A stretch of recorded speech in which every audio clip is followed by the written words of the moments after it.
topics, whether conscious or cosmic. It's never nonsense, mega levels are microscopic. It's a Killah Priest project, AD control the rocket. Before we land the plane, many things we engage and explain. The unexplained, without mask. Welcome to the Killah Priest podcast. Killah Priest podcast. Peace. Here we are. Check 1, 2. Check 1. Welcome to the Killah Priest Podcraft. Yeah, welcome back. Co-hosting for Killah Priest because he's over in Amsterdam right now, doing some shows and doing some recording some albums. Nice. You know, he's out there with Flea from and actually he's out there with the whole Red Hot Chili Peppers. So he called me up. Oh, what? Yeah, and he also showed me some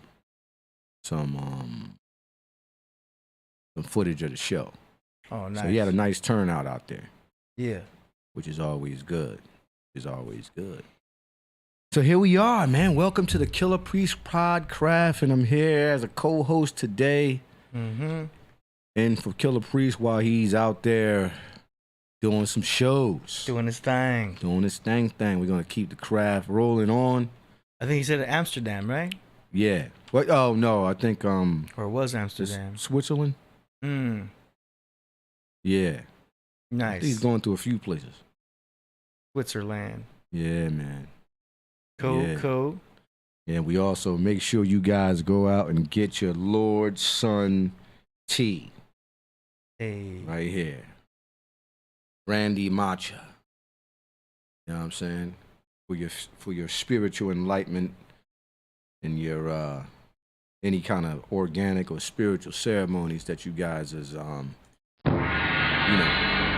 whatever spiritual culture you from. The matcha could be used in any ceremony. Yeah. You know what I'm saying? So make sure you guys go get that Lord Sun Grandi Matcha organic ceremonial. And I think he's going to come out with various different styles or different flavors of tea. So I guess this is the first one. Yeah. And the website is lordsun.co, if I'm correct. Yep. It's on the bottom of the screen. That's right, lordsun.co. So you guys make sure you go get that. And, you can use the matcha for, you can crack, you can make some matcha as you're watching the craft. You know what I mean? Yeah, there's a lot of people who do the tea ceremony as they're watching the show. Indeed. I've seen that. It's become like a part of a ritual for people to watch the craft and have their tea right there next to them. Yeah. Just like KP does. Lord Sun himself. Tea or coffee. Of course, I'm not a master of making a tea. I don't want to make a fool out of myself trying to make matcha, yo. Yeah, I wouldn't know how to do it either. I don't want to be up in here trying to make matcha and it doesn't come out the same. Then I'll be wasting it. Yeah. No, he's done several types. I remember he was doing it where you could seep in leaves and stuff in there, or steep things in the pot. Yeah, and then now he's doing the matcha where you gotta swish it around and stuff. I don't know. Word. He likes the process. Priest likes the process of getting things going. Shout out to Dave Flores in there. Yeah. You know what I mean? Shout out to Coach Ken Daka, the Oracle. You know what I mean? Leading the craft. That's right, leading the craft. Shout out to Coverboy and all the great producers that, help bring forth the magical realities of Killah Priest, man. Yeah. You know what I mean? The soundtrack. It's like a movie soundtrack. You know what I mean? Hell yeah. Shout out to K9. I see K9 in there. Peace, my brother. I'm going to give you a call soon. Shout out to... Now, how you spell her name? I mean, how you say her name? Nyasha. Shout out to Nyasha from Philly. I'm from Philly, too. You know what I mean? Philly is in the house. Hey. Yeah, man. So... What's going on in the world today? Oh, there's all kinds of stuff going on. There's all kinds of stuff. I was watching something the other day. I'm into technology as well. It's not just Egyptology and studying ancient civilizations and things like that. But I was watching on one YouTube channel how they created their first nuclear reactor. You know what I mean? This is the kind of stuff that we see in movies. Yeah. Right? Nuclear fusion reactor. You can look this up on YouTube. Okay. They finally was able to create the fusion. Right? Yeah. And they say that they can only do it for like bring the atoms together to create the fusion. Oh, is that the one where they have a huge like circular thing and they wait for them to explode into each other? Yeah. That was in the Terminator movie too. Yeah. You seen that? I think it was Terminator 3. They actually had it. I was watching it yesterday, and they had it in Spider-Man 2 with Dr. Otto Xavier when he created the. It was in there. No. Well, I wouldn't say that when I was watching the show. I mean, excuse me, the channel, and they was breaking it down. It made me reminisce because they used tritium. Special tritium. Tritium was actually used to create the nuclear fusion. And it sounds crazy because it was straight out of something out of a sci-fi film. You know what I'm saying? You could pull that up, nuclear fusion reactor. And they're saying this is the first one. Now, just to let you guys know, right, that there it is right there, yeah. The German one? There's a few, I think that there's a few of them that they made, right? Okay. But here's the whole gag reel. Right now, they can only fuse the particles together for a certain amount of seconds, right? To create the magnetic field so the particles can flow through, right? But the fact that they actually can bring them together for a certain amount of milliseconds it proves that they accomplished what they was trying to accomplish, you know what I'm saying, as a physicist. So that's right. Vinny Black Lodge said hydrogen fusion. That's right. And this right here could lead into other things in the future, maybe for space travel. All kinds of different things. And Elon Musk was speaking about this, like using nuclear fusion reactors to fuel, his starships. So there you go, there you go, ladies and gentlemen. They finally did it. Particle collider. Yes, that's the Hadron Collider. But you have but they was able to actually create the fusion of nuclear energy. Like they're trying to basically stabilize it. Now, I don't know how long. You see that right there? That's the fusion of the atoms coming together, and it creates like a small sun. Remember in Spider-Man? Does it make a boson? When Otto Octavius pulled all of the particles together and it made like that tiny spherical. It basically created the sun. He said the power of the sun is inside of my hand.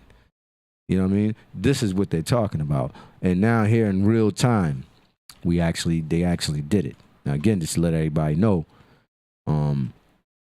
They can only do this for a certain amount of milliseconds. They meaning that, yes, they did the reactor. There it is, see? They actually showed this in Spider-Man. You know what I'm saying? Yeah. Now, this is in a movie, right? Yeah. But they physicists was actually able to accomplish this a few days ago. You know what I'm saying? And they actually showed this in a movie. Look at that. And he fuses the particles and the atoms together, and it causes a explosion. Yeah. Okay. Now, of course, we looking at it's Spider-Man. Nobody's gonna take that seriously. But again, they always put it in the movies. Yeah. You know what I'm saying? They always do it. Speaking of movies or shows, did you check out the latest episode of Obi-Wan? I did. What'd you think of it? It was cool. No, I liked it. I mean, I just take it for what it is, and I mean, every single episode is like a chapter to a book. Yeah. Okay? Yeah. So I'm just like, I don't really judge the episodes. You know what I mean? It's like if you read a book, I don't really be like, well, that chapter was whack. You know what I mean? I just kind of be like, okay, that's what happened next. Cool. then once I'm done with the whole thing, then I'm able to judge it. You know what I'm saying? So that's how I feel like a lot of these movies are. You know, I don't really judge these movies too harshly because they're all giant chapters of a larger book. You know what I mean? And that's kind of what they've done with Marvel universe and Star Wars universe. You've got the episodes, and then you've got the prequels and the sequels. You know what I mean? It's interesting. Yeah, no, I like it. I like the whole thing in general. I'm just glad they're keeping the casting right. I like, you know, the girl who's playing Leia actually kind of looks like Leia. She kind of steals the show. Yeah. You know what I'm saying? I ain't gonna lie to you. I think sometimes her acting is better than Ewan McGregor's. Yeah. In a lot of different ways. I mean, she kind of like pulls it all together. And I'm like, I ain't gonna lie to you. If she wasn't in there, I don't know how everything would work. Yeah. And for like, you know what I'm saying? I mean, even for a casual Star Wars fan who's seen, you know, A New Hope, you know, the first three, she's really doing a good job playing a little Leia. A small, because the actual Leia kind of had a little attitude. You know what I mean? She was kind of she was a princess, you know, as you would expect her to be. And like, it shows that she's having all these run-ins early. And if you remember seeing A New Hope, when she got captured, she was like, "Oh, Darth Vader," as if though like, "Oh, here we go again." Do you know what I mean? She wasn't too like you know, damsel in distress or anything. She wasn't acting too like it was anything new. She was acting, and that was in the first one, A New Hope. You know what I mean? Or the first one, quote unquote. She was acting like, "Oh, Darth Vader, it's you again." Just so I thought, like, here we go. You know what I mean? So it all connects pretty well. Indeed. And we were just talking before the show about Rogue One. That was such an important pivotal movie because it really connected those three into A New Hope. Yeah, so now you can watch Return of the Jedi. Yeah. Right? Well, wait. So A New Hope. So okay, yeah. Rogue One, A New Hope, and then Return of the Jedi, and then Empire Strikes. Okay, so Rogue One's before Return of the Jedi. And then what we're watching... Okay, what we're watching now with Obi-Wan is supposed to be before all that. That's what's crazy about a lot of these prequels. I mean... you really got to pay attention. Because Leia's younger. So, yeah, this is like, what, 10 years after Revenge of the Sith. Yeah. Okay. And okay, right. But they really make the audience have to... You got to do your research. Figure the timeline out. You know what I mean? Which is cool. I guess the diehard fans like that too. You know, Marvel does that all the time too.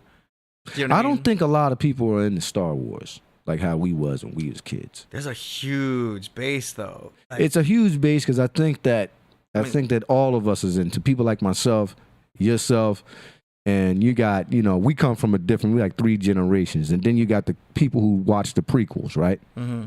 That's like, you know, the backstories. Yeah. Okay. And that movie got a lot of bad criticism, but it is what it is. Yeah, it's the diehards. I mean, I'm a casual fan compared. But now you have all these other stories after the. I just think they got it a little wrong, and it you know, I think that they should have had George Lucas in there. Lucas should have when he sold it to Disney, right? Yeah. He should have had it in the contract that he should be a consultant to Disney how to tell these stories. Yeah. Because they left it up to a bunch of people, and they're really just trying to get away with the original characters. And I see why, because you can't keep maybe with Luke Skywalker you can. Right? But they keep telling the same stories over and over and over. They bringing back Han. Nobody wanted to see a Han Solo movie. Supposedly. I mean, it was cool. I took it from I watched it. It was all right. It was actually pretty good. But the thing is, people love Indiana Jones. People love that actor. Yeah, but that's Indiana Jones. Yeah, I mean, what's his name? Harrison Ford. Yeah, people love Harrison Ford. Harrison Ford is who made Han Solo. I know. You make a Han Solo movie without Harrison Ford, it loses the value. That's what I'm saying. That's why they should have never made it. They put that guy Alden Alvarez, whatever his name is, in there, And he did the best he could. He did good, but he wasn't Harrison Ford. He wasn't he's not. Yeah, he doesn't. You know what I mean? He didn't have it. Because Harrison Ford kind of starts off kind of jaded.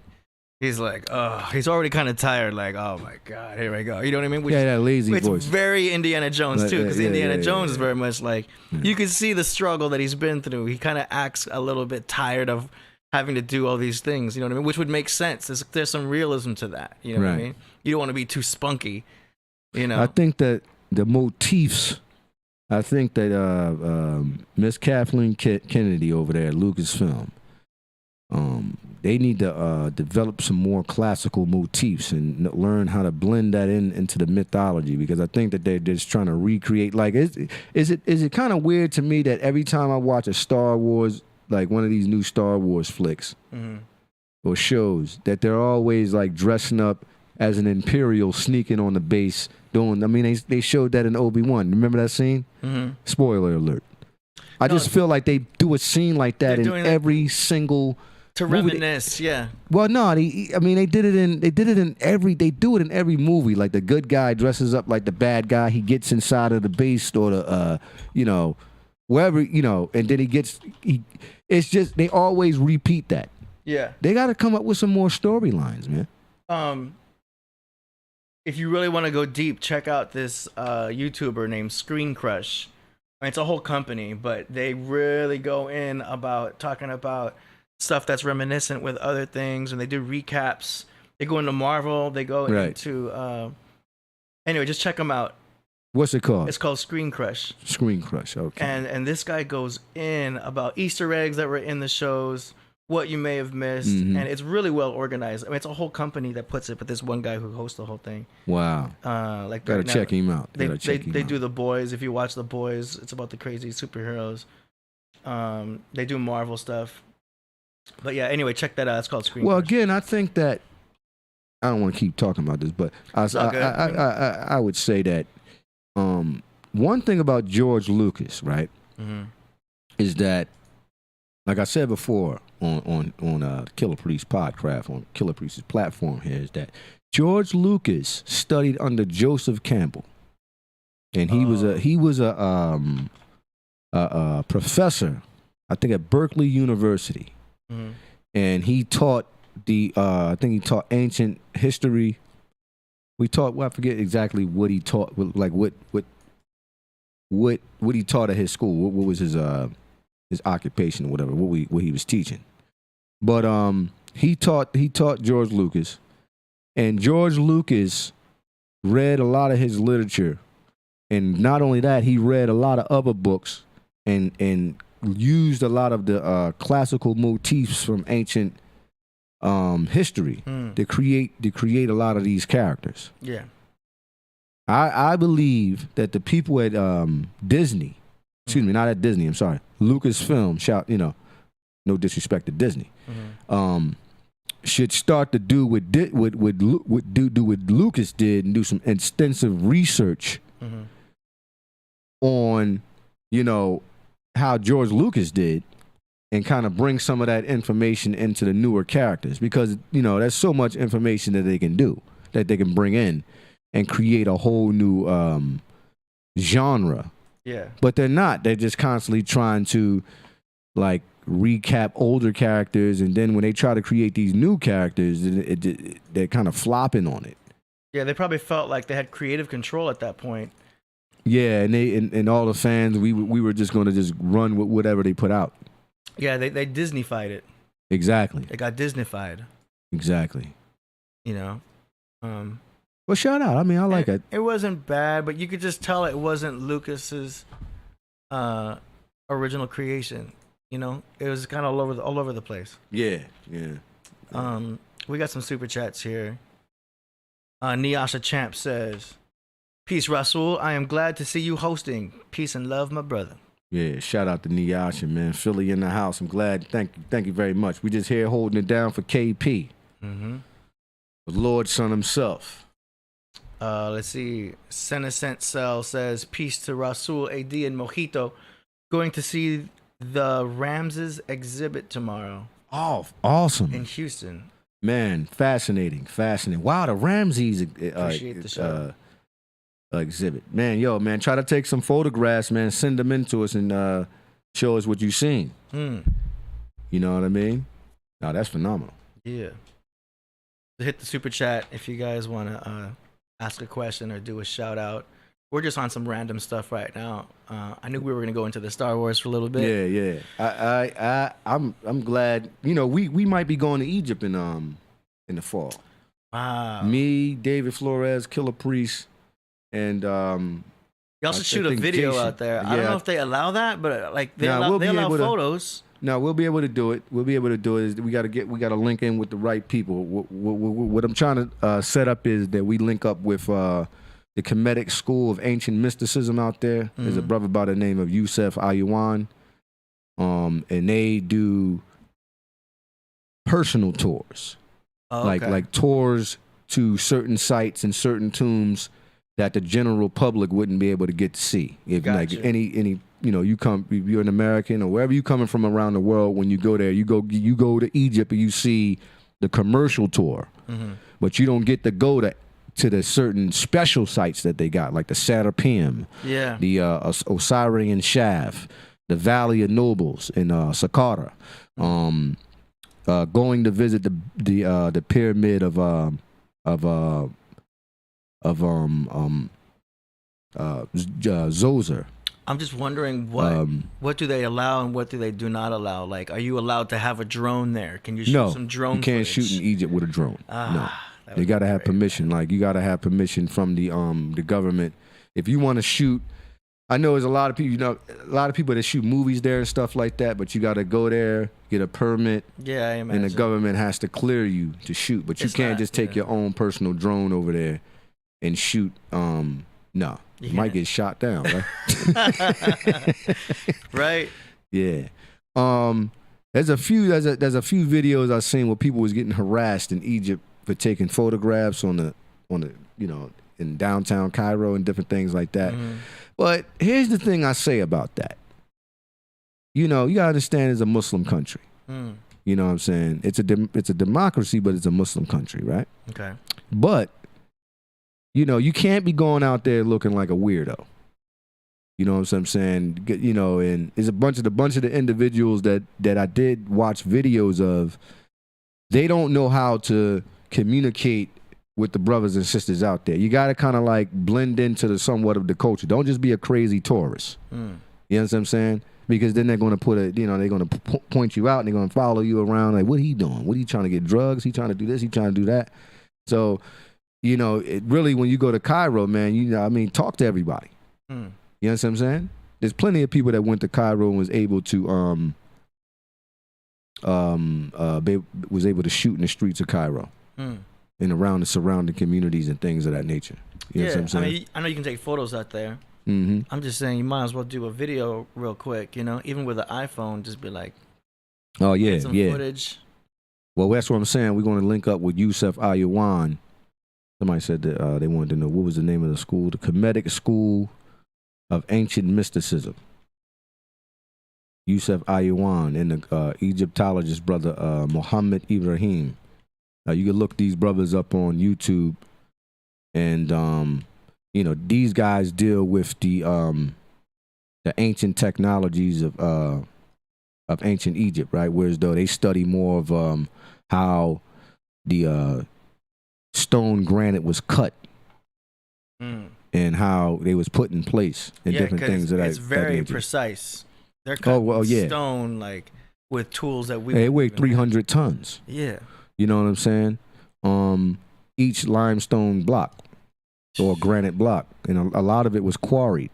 Yeah. I was watching something. There's an unfinished obelisk in Aswan, right? That's about maybe maybe 98 feet long, like maybe 100 feet long. Is look this up. And it shows on both sides how they was cutting the stone.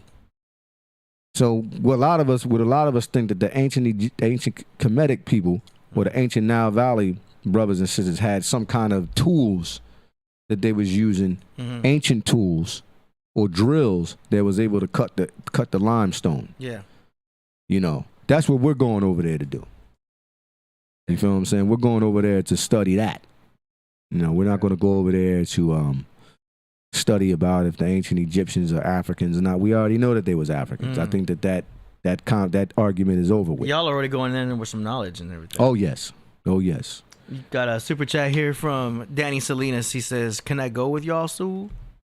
Yeah, you know what I mean? Hey, you pay your own plane ticket. Got to run it by the KP. Yeah, you got to run that by KP. He's the executive producer. He's the executive producer, and Nyasa Champ says, "Take AD with you guys when you go." I'm good.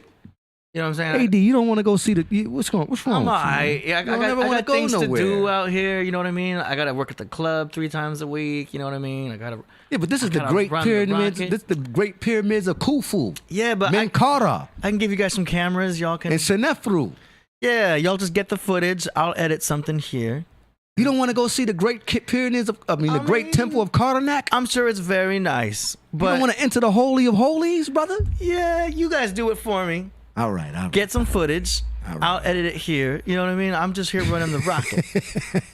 I'm like Tank from The Matrix. You know what I mean? I'm just here to run the ship. All right. You know what I'm saying? All right. You know, it's gonna be a trip. It's gonna be an experience of a lifetime, brother. You know, I think that you might want to. You sure you don't want to go? Oh man, knowing me, I'll step on the wrong stone and then a door will open up and I don't know. I've watched too many movies. I'm too scared. I don't want to go. I know it's not all like Indiana Jones when you walk in there and stuff. I know. You know that there's another shaft in the Great Pyramids of Khufu, right? No. Yeah, there's another cavity in the pyramid, in the Great Pyramid. If you pull up the Great Pyramid of Khufu and you show the different shafts, there's one particular cavity in there where there's like a door or a wall, and you could tell that they sealed it in. Oh, they did. And they put geologists went in there, right? All right. And they did what's referred to as a seismic survey. Oh, look at that right there. I'm glad you brought this up. I'm glad you pulled this up. Not that one. But I was gonna say, scroll down a little bit. I know the King's Chamber has like an area that points all the way up into a star, right? Right. To Sahu. Okay. Right? Yeah. Some people say it's a tomb. Right? And when Ngozi and all the brothers on here, Onk and Garfield was on here, they tried to make fun of me a little bit. Oh, yeah, what do you think it did? You think that the pyramids was connected to the stars and blah, blah, blah, blah, blah, blah. Yeah, I mean, hey, Mojito, look at Mojito. Get out of here. What do you mean, no? They say that the Great Pyramid is not a device that's aligned with the stars, and a lot of people disagree with it. Now they disagree with that same concept as well. They say that it is not aligned with Orion. These are air shafts. These are in a shaft. Now you see that one. The one. There's These aren't pointing to particular stars. Well, they say that the Earth, right, at one time was because they believe that the pyramids are much older. Mm-hmm. These are the guys that the independent Egyptologists say this, right? Okay. They're not the scholars or nothing. But what they say is that the pyramids are much older than what Egyptologists say, right? Yeah. So some people place it back to 65,000 years. Some people, other people claim that it's about goes back 10,500 years. Right? Yeah. So no, that was the Sphinx, right? We don't know for certain. Some put it more of a some make it say, some people say that it is an earlier date. You follow? Yeah. I kind of go with the older date. I think it's a little bit older than that. But the reason why they say, a lot of the other people say that they're not aligned with the Orion star constellation, because they believe that there was some kind of catastrophic event that happened and that this pyramid, the Great Pyramid of Khufu, was originally aligned with the star constellation Polaris. You familiar with that? Polaris. Yeah, isn't that the center star? That's a center star. That doesn't seem to move? Right. That's what a lot of people say. And they say that this cataclysm, they say that Egypt is a much more older civilization. The pre-dynastic, when most scholars say pre-dynastic, or that goes back to, they're primitive people back then, but most people are saying, no, they wasn't primitive. You feel what I'm saying? Yeah. And that Egypt comes from a previous older civilization. And you know, but they're not, no one agrees. You know what I'm saying? Yeah. This particular shaft right on the Queen's Chamber, right? There's another wall there that people are saying that they had geologists go in there and do a seismic survey, and they found cavities behind this other chamber. Okay. They don't know what's behind the wall, but it does exist. Yeah. Scientists discovered 2 secret rooms. There you go. Yes, inside the Great Pyramids of Giza. And this was in May 12th, 2019. There's a secret wall inside in there. There's many things.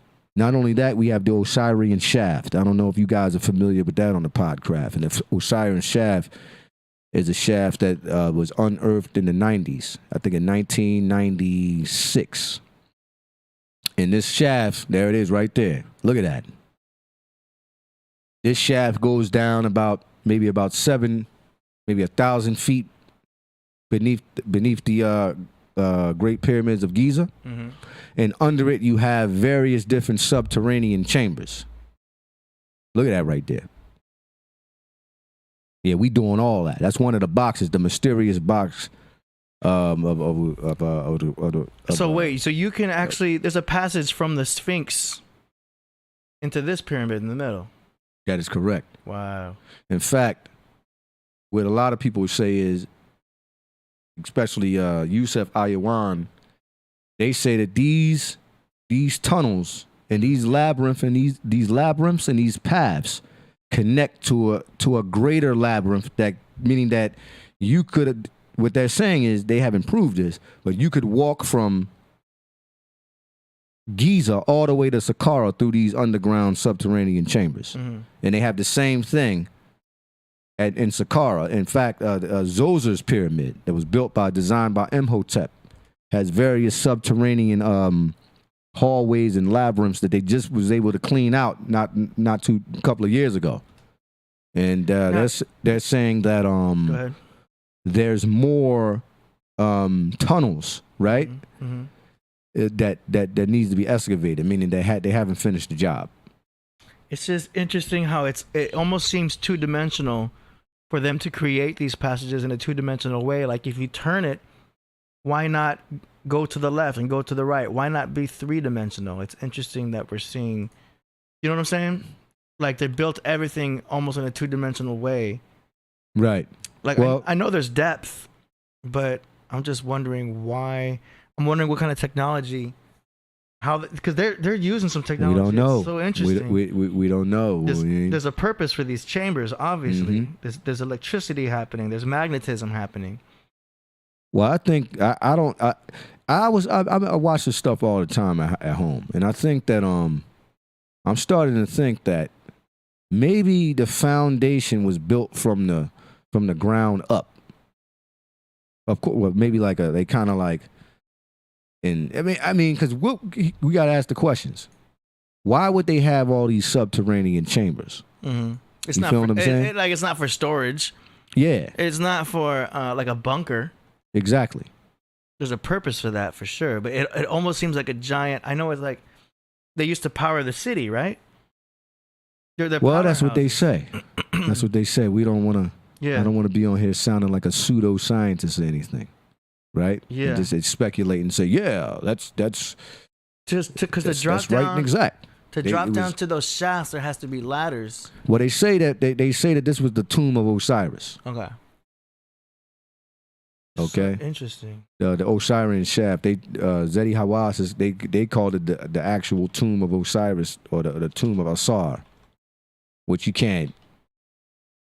They didn't find the actual body of Asar in there, man. So I don't even know why Mr. Zeti Hawass would call it that. But you zoom and click on that right there. Which one? Right The here? one on the one on the right hand side. The gold one? Yeah. Now, if you notice, once you make your descent down, Yeah. Oh, look at this. on the bottom you see it was must have been two obelisks or bin stones on the four bin stones and four obelisks on the side there, and then there's the box, the granite box, and these boxes are huge. Just to let everybody know, It resembles like what the inside of a computer would be when you're looking. Those are the you see the top level, that'd be the second level. Those are the various rooms where the other granite boxes was found. And then as you descend down further, there's this one other chamber. It's filled up with water though. They haven't even excavated that yet. You know what I'm saying? Power generator. Could have been. You know, I've always looked at what was these black boxes used for? They never found them. They were giant too. They wasn't like they're huge. Pull up the Serapeum. Show them that. I don't even know how to spell that. Oh, you said Sarah. They put an M on it. Serapeum. Oh shit, you wrote it wrong now. With a C. Ancient Egypt.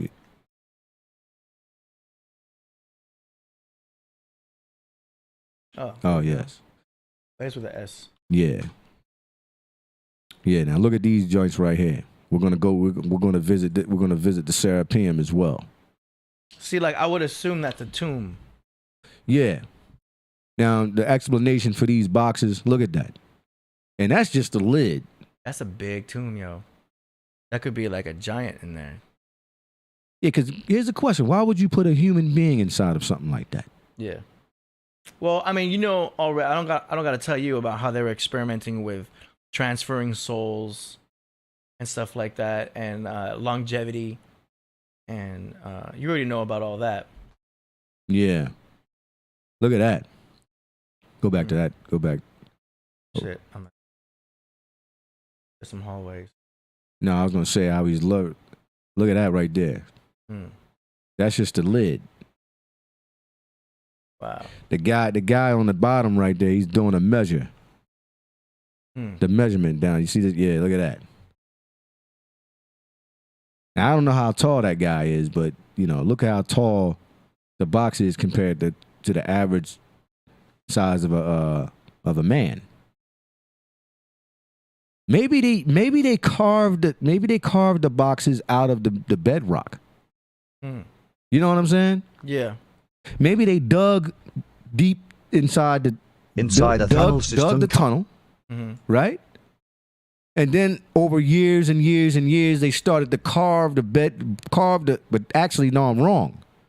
Because they brought this limestone they quarried it from Aswan. So how did they get it up the river?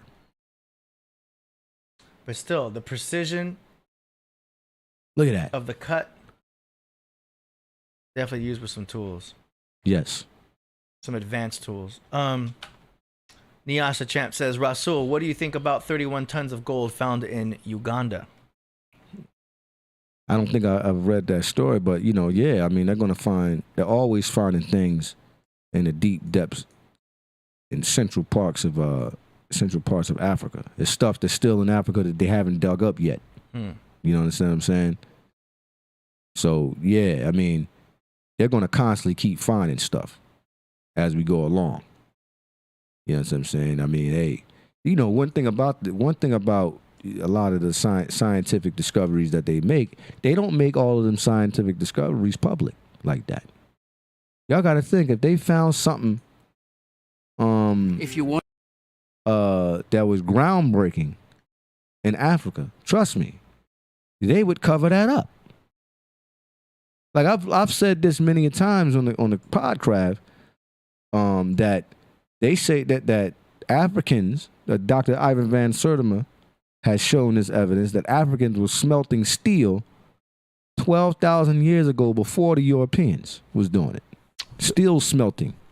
They found 31 million tons of gold ore. Wow. Wow. Insane. See, Africa really don't need nobody. They don't really need anyone to come in there. They just need the right support. Mm-hmm. They have all of the natural resources that they need. But it's really our brothers and sisters over there. We got to figure out a way to bring them into one unity, so they can make their infrastructure strong. Because Rwanda has an awesome infrastructure. I don't know if you know about Rwanda, AD. Yeah, man, the infrastructure is one of the top in the world as far as as we move into the 21st century. Who else is another great African country that's doing very well? Uganda, their infrastructure is being built up very well. Ghana. Ghana has just become independent, I think 2 years ago, where now they're independent of the British, or the French, rather I say. You know, you're seeing this all throughout Africa. A lot of more African countries becoming more independent of themselves, as they should, and whatnot. You know what I'm saying? Man. Yeah, man. So yeah, we're going to Egypt, man. It's gonna be a beautiful thing. That's why I'm touching up on my Sesh Metru Netcher, and just getting ready for that trip, psychologically and mentally. Because I've been wanting to go out there since I was 16 years old, since I was a kid, and to actually do this is gonna be a dream come true, and whatnot. Nice. Maybe to actually go there and read the glyphs off the walls yourselves. You know what I'm saying? Yeah. And see the ancient temples ourselves. You know. That's going to be. But it's so much stuff to see. Like that one photo of the Queen's Chamber that you showed. Mm-hmm. Now, this is a new discovery, you guys. I don't want to be so long-winded with this subject, but it's fascinating. Well, at least I think it is. They found inside of the Queen's Chamber another door. What they did was they put like a tiny little rotoscope droid. There it is right there, AD. No. On the side. No, there you go. Yeah, this is a new discovery that they found in the Queen's Chamber. And they put a little tiny rotoscope in there with a tiny little camera attached to it. And this is what they found, this small door. Now look at the handles on this thing right here. Now they don't know what's on the other side. It could be a block to hold the granite or you know what I'm saying, in place. But what are those two knobs though? You understand what I'm saying? Yeah. They need to pull it open. They don't know. Yeah. They just don't know. We're gonna have Christopher Dunn on the show. I think next month, AD. And he's an engineer, and he wrote the book, the Giza Power Plant and Lost Technologies of Ancient Egypt. And we're gonna go into an extensive look at that right there on the side. Look at that. Is that a handle? Looks like some kind of handle. Or, see, where they don't really know what it's made of or anything. They just put a little camera in there. They just don't know. And what is that, that stuff, like the stuff that's wrapped around it, oozing out of it? Wow. Yeah, it's pretty deep, man. But we're going to go and check this out, man. It's going to be real dope. Somebody said, Coverboy said, it's a plug. Yeah. It kind of looks like that, huh? Child. Shout out to Coverboy, man. That, it's really mind-boggling when we really look at this stuff. And we're looking at something. I mean, look at that. In Egypt, there's the rotoscope right there. And they attach. And then look. One thing that's amazing about this is that This thing is really, really small. Blocks that make And that's the video, huh? Mm-hmm. Oh, check that out. Let them check that out, AD. Now, you guys, listen, guys, check this out, man. I really hopefully Priest is watching. where they terminate. Now, look at that the these small shafts little exit the crevices he had to pyramid on the crawl in just to outside. get this shot. Gantenbrink noted the fine details like scratches and chipped rock, as well as tool marks and the finish, and he noted strange things like a vertical joint in the King's Chamber southern shaft and an extra long block in the King's Chamber northern shaft. He showed how they bend and bow, and released pictures of key features that were seen by his robot. We also have a very good understanding of the Queen's Chamber southern shaft, not just from Gantenbrink, who once again gives amazing details, diagrams and photographs of what's inside, but also from the Pyramid Rover mission of 2002, which showed the robot peering through the door at the end of the shaft live on TV. Wow. At its beginning in the Queen's Chamber, the shaft was covered over by a wall block, and it also never reached the outside, terminating at the famous Gantenbrink door with its 2 metal pins on one side and loops on the other. Being covered over at both ends when the pyramid was complete, well, this to me is particularly strange. Nobody really knows what it's for. It was next explored in 2011 by the Jedi robot, and all 8 hours of raw footage can be seen here on the Ancient Architects channel, and I've linked them below in the description. It really isn't an easy watch, it's slow and sometimes tedious, but the important thing is that it is available to everyone, to researchers who want to analyse this formerly hidden passage of the Great Pyramid. Therefore, it is a very important resource, and whether we watch it or not, for me it's just important it's available. But then we come to the Queen's Chamber Northern Shaft, the shaft that was discovered and first looked into by Wayman Dixon in the 19th century, then further explored by Morton Edgar in the early 20th century, using a number of large metal rods that join together. Wow. Man. Now, they just said long metal rods that join together. It's a mind-boggling, it's very mind-boggling. And for Egyptologists and other people that just want to say and claim that these are just tombs, right? And say, oh, well, they were just tombs and they were superstitious. A lot of Onk says that. I'll throw his name out there. And it's just that simple. No, it's not just that simple. Look at the engineering skills of this stuff. Why does this chamber exist? It seems like a power plant, and it was literally a spot where they were able to harness energy, produce energy, and there you go. There's more to it too. I mean, there was one that said that the shaft went out to point at Sirius, the star Sirius. Well, they say that's what they say. Some of the 3 pyramids of Giza is aligned with the star constellation Sirius, would be Sept, and Orion's Belt, and that's where Osiris dwells. You know what I'm saying? According to that, but like I said, a lot of people don't agree with that.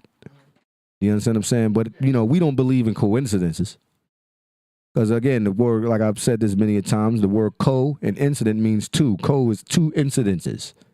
So if we were, you align, you look at that alignment and you say, okay, well, of course did they do it that way? We just simply don't know because we cannot date stone.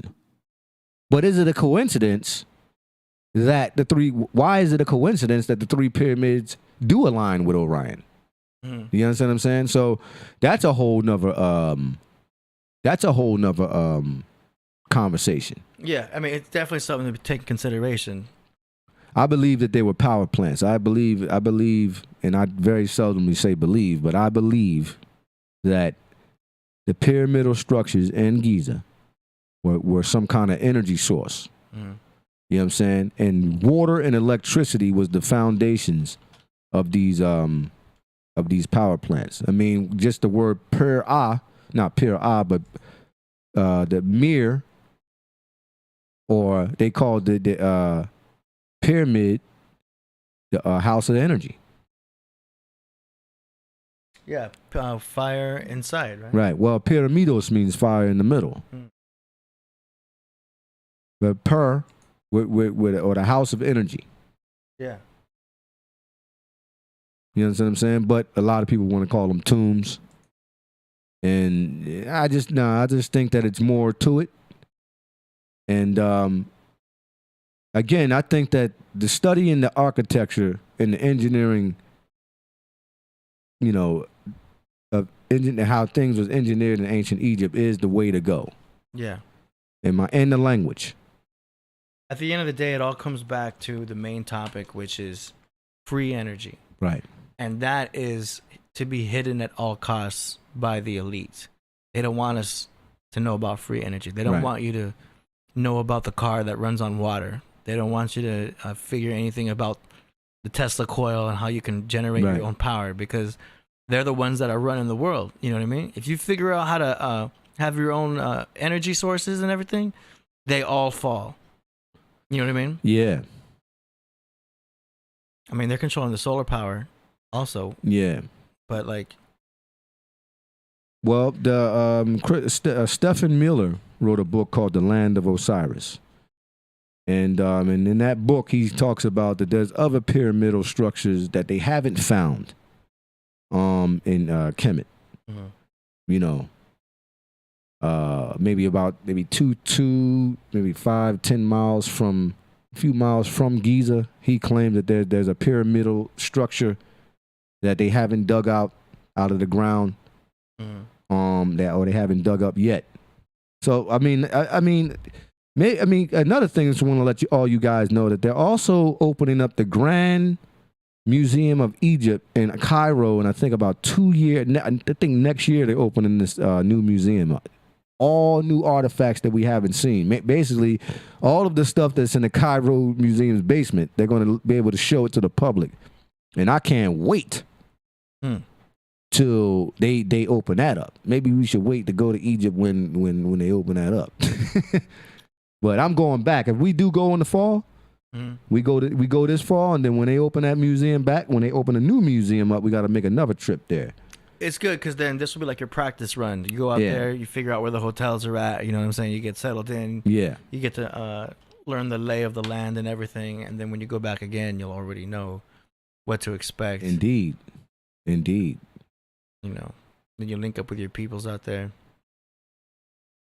Yeah. Right back, y'all. All right. So I am flying the ship right now. What can we talk about? Killah Priest has a show coming up. I'm gonna Google it right now. With the Alcoholics and Dilated Peoples. Here we go. At the Garden Amphitheater. So if y'all are in the area, hold up.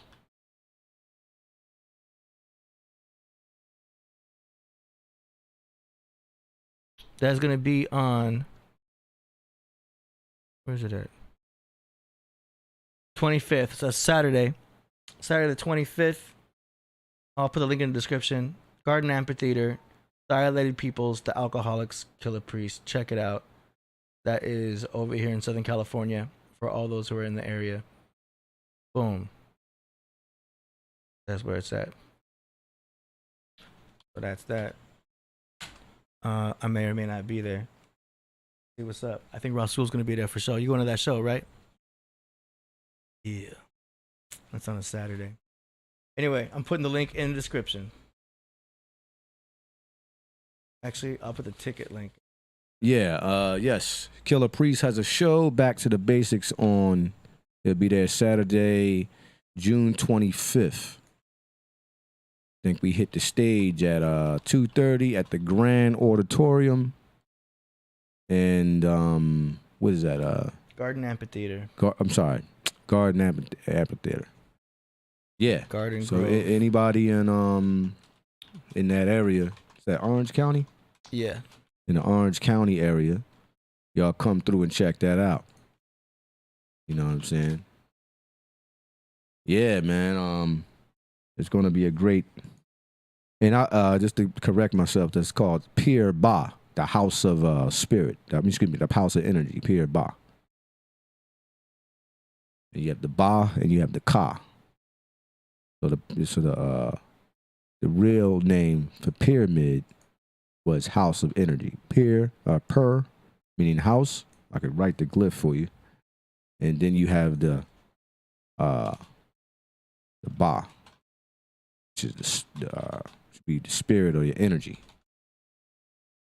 Nice. Yeah. All right. Okay, so that is the show. That is that. We're doing song promotions again today. Hit the link in the description if you still want to submit your song. We're going to get to that probably in 30 minutes. So you still got time. Yeah. All right, it's in the description. Yeah, and it'd be dope, man. I mean, we want to go to Priest wants to go to India. Man. Yeah, I think that might be the next location as well. And I got a friend, my man, a friend of mine named Wazulu. He lives in I think Bangalore. In South India. I'm working on some stuff with him. So, you know, when we ready to do that, we got a direct link. You know what I mean? Straight to India. Nice. You know what I mean? Go jump in the Ganges River. You know what I mean? Get blessed by it. You know what I mean? Yeah. All right. Yeah. Let me check in with Priest on WhatsApp. Oh, he hit you up? No, but I'm going to hit him up. Okay, yeah. Coming on the show today. So, yo, we are live in the show. All right. Yeah. So I hit him up for that. We're going to see what's up. What's up with the chat room? And go Becky Tepley. We're going to go there as well. We want to visit that as well. You know what I mean? We'll try to visit all the ancient sites. And we're going to do a live stream from there. So when we go into the Serapeum, yeah, and when we go into the, visit the shaft of Osiris, this is all going to be live, folks. You know what I'm saying? This is all going to be live. So it's going to be a beautiful thing. It's going to be a beautiful thing. You know. In fact, there's a tomb priest. Yeah, it's a little backstage footage I was going to show real quick. Oh, okay. But Priest sent me this. It's some backstage. They set it up. Well, this is just basically him with Nas. Oh, okay. Backstage. I'm not sure if Nas is performing.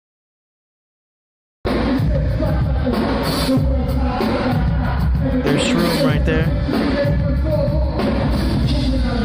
The audience. And that's just a little clip Priest sent me from out there. Yeah. They having a good that's time. Look at all them people. Gang of people out there. Yeah, that's awesome. That's some backstage footage. That is awesome. But yeah, you know, these are all the things that we want to bring to the craft, you know, and make it even more exciting. You know? Yeah. Fire. You said it's almost the end of retrograde, huh? Yeah, Saturday. Saturday's the end? Yeah, people were asking me about the astrology stuff, but yeah, y'all already know about the Mercury retrograde, planet of communication. It's been retro for the past month. This one was a tough one because it was in Gemini. Gemini is ruled by Mercury. Right. So Geminis were having it. So what happens with the whole retrograde thing? So Mercury. Does stuff get knocked off of balance? I mean, yeah. So Mercury is planet of communication, right? Okay. You got to go with me on this, just to just go with it.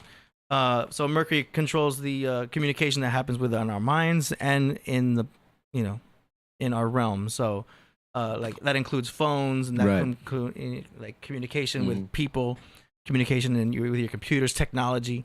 So when Mercury's retrograde 3 times a year, sometimes 4, all that's thrown off because from our perspective, Mercury looks like it's going backwards. So it throws the whole equilibrium off. Right, because if you go with the way things move just go with me with the orbits. Right. Mercury goes retrograde, from our perspective, it looks like it's going backwards. So it's retrograde, and then it goes back forward again. Goes and then goes back. And you know what I mean? So a lot of the planets will do that. Right. So when that happens, it means that the energy is going backwards. So it's like we don't have that power of Mercury. It's like Mercury is going backwards, technically. So that's a time when usually, and it's probably one of the most noticeable astrological phenomenons is like, because you'll wonder, like, why is this week so crazy? Like, all the synchronicity is off and misunderstandings and fights. Anyway, so that's been going on, and we've been in the shadow period since, like, last week. That's where, so Mercury is technically direct, but we're still feeling the retrograde happening until Saturday. So you may have noticed traffic has been off. You may have noticed your phone's not working right. Miscommunication, misunderstandings. Right. That goes away, supposedly on Saturday. On Saturday. So you'll notice, so it's not a good time to, like, sign contracts, make deals when Mercury's retrograde, because the likelihood of that not working out is higher. People who are hardcore wedding planners, right? They always make sure that you don't get married on Mercury retrograde, because it can. Really? The hardcore wedding planners are into this stuff too.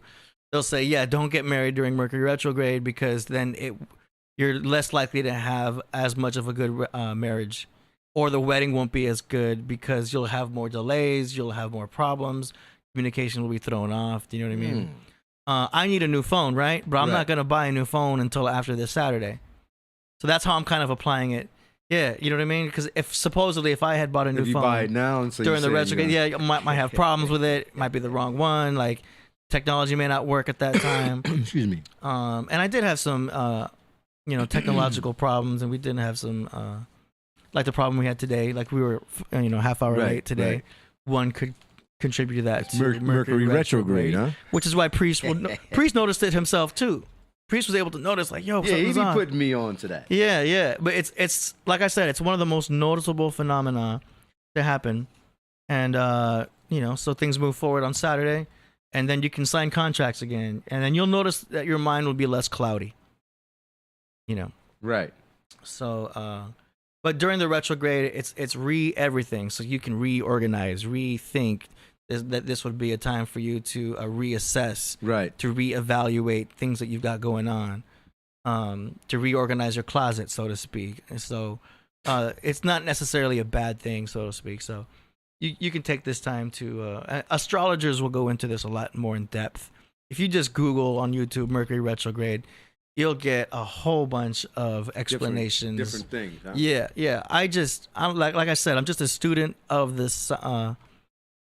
Of this science, so the people who are hardcore actual astrologers will go in, and we want to get one in here. That's right, Ka Zodiac. Shout out to Ka Zodiac. He knows his stuff, and he also explains it the best. In fact, he hit me up. No, go ahead. Who's the other? Ty Phoenix. Shout out to Ty Phoenix too. She's a master astrologist herself. So we got Ka Zodiac, a master astrologist. We got yourself, AD, master astrologist. I'm not a master, but I'm a student. I'm a student of this stuff. I'm an enthusiast. And then we have Ty Phoenix, right? She's a master astrologist. Yeah. I want to show you. Okay, so I talked to Ka Zodiac about this stuff a lot. He was saying that, sorry, I missed your message. My power went out that day. Mercury square Saturn creates delays in plans and communication. Basically what I just he's said. on it. He's on it. Yo, I'm telling you. Ka knows what's up. Like, he's explaining it to you. I reach out to Ka. That means that, for that language right there, that he's giving you it's like, I know the basics. I didn't hit you up. But these real astrologers can go in. Right. And JP Morgan said, millionaires don't use astrology. Billionaires do. Do you know what I mean? So I'm using billionaires use astrology. Yes, because it's all about timing. Why wouldn't a millionaire use the astrologer? Well, he's basically showing that the billionaires have really gotten into it so much that they've created their success based on using timing, because timing is everything, right? And if astrology is basically one of the most hardcore breakdowns of the seasons, because the farmers knew when to plant their seeds, blah, blah. You take it to the extreme of timing and when to do things, when not to do things. Billionaires know when to do things and whatnot also. So he said, that's good to know. He said, we are all still retracing our steps, remembering, reorganizing, and reanalyzing. In the shadow till the 18th, like I said, it's Saturday. The full moon tomorrow will be expansive and progressive. The full moon's today. Okay. In Sagittarius, I believe. And progressive, even if our mind hasn't fully grasped where we are going yet. So it's interesting stuff. Right. So if you want to go there, check that out.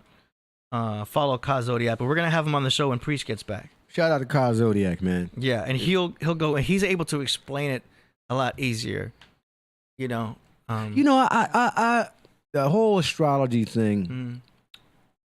I was telling a friend of mine, and I was saying to her, I should have, because when I was a kid, I didn't get into astrology like that. I was more into studying ancient Kemet, ancient Mesopotamia, Mesoamerica. I was into that.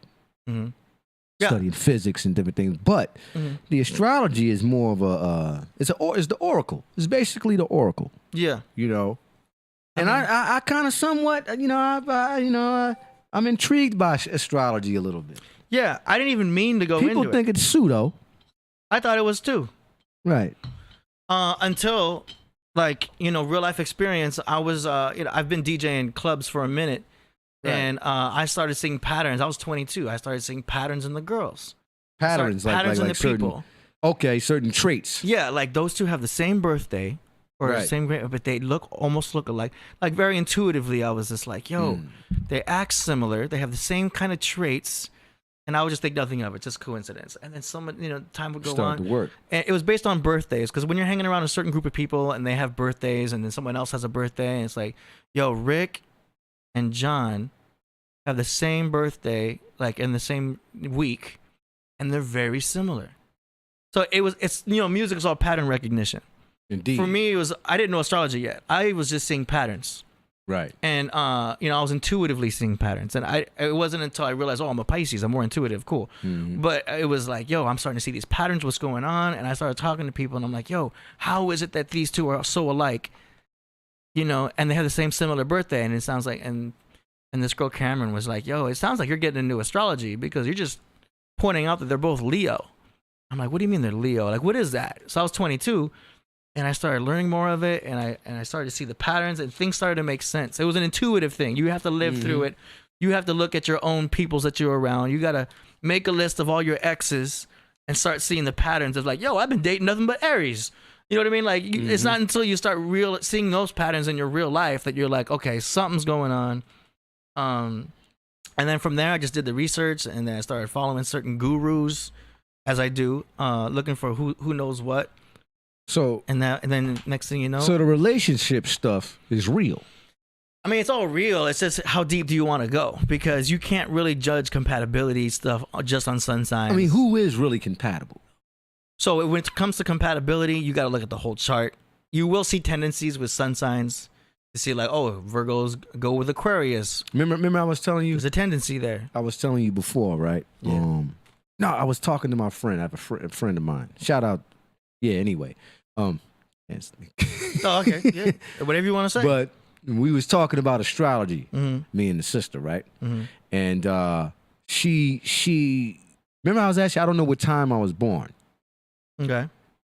So when you do your astrological chart, you need to know your sun sign or yeah. If you do an extensive chart where you're trying to know what your rising is and all that, you got to know what time you were born, where you were born. But yeah, you guys did last time. You remember y'all kind of I forget. You don't really need to use that, correct? Do you need it to know? I mean, it would help if you're trying to accurately find out what your rising is, because that's going to change according to the time of the day. You know what I mean? Well, they didn't write. If they didn't write it, then you can just get close. You can get close enough, and then you'll basically know what your rising is, for that time of day. You know what I mean? That's if you want to fine tune things, But if you know what day, at least you should know what day your birthday is. Then you can at least get your chart. 2nd. Yeah. Okay. Chart. Then that's what you would do. You'd look up your chart, and then someone like Marvelous Marv would be able to Marvelous look at your chart. Marv. Shout out to Marvelous Marv, man. Peace out. Yeah. Peace to you. There's brother. 2 ways to look at the chart. There's the way where you look at the planets and where they are. You're right. Like, oh, okay, cool. My Venus is in Aquarius, Mars and blah. That means this. That means that. Cool. That's like a general understanding, which that's what I know. The secondary way to learn the chart, which is way more advanced, is where they look at their actual chart and they're like, oh, you've got Mars in the 5th house. that means that you're going to be having some difficulty in your life about this and that. Or you've got Aries in your 7th house, you're going to get married, and that's like looking at your destiny. That's where I draw the line, because I'm like, yo, that's advanced. But real astrologers are able to go into that. Now that's now would that be that's crazy. Ka Zodiac and Todd Phoenix? They can do that. Yes, Ka can look at your chart and tell you the aspects, the transits. Talk about they call them I would love to sextiles. ask him about his relationship with his, because if he's an astrologist, a master of the mystical art of astrology, then he must be totally compatible with his woman. Well, I mean, maybe. Well, if you're a master of the craft. With compatibility, it's one thing, because look, with compatibility, you're able to look at only the tendencies. All only of this the stuff tendencies, is, right? is just showing you what the tendencies are. Okay, all right. You still have to look at the rest of the person as far as how they were raised, their religion, right? You know, all of that is still a factor when you're looking at a compatibility. You know what I mean? Like not every Pisces is gonna go with every Virgo, obviously. You know what I mean? Oh yeah. The tendency might be there, but you still got the rest of the chart. You still got the way the person's raised, if that person's even right for you. You know what I mean?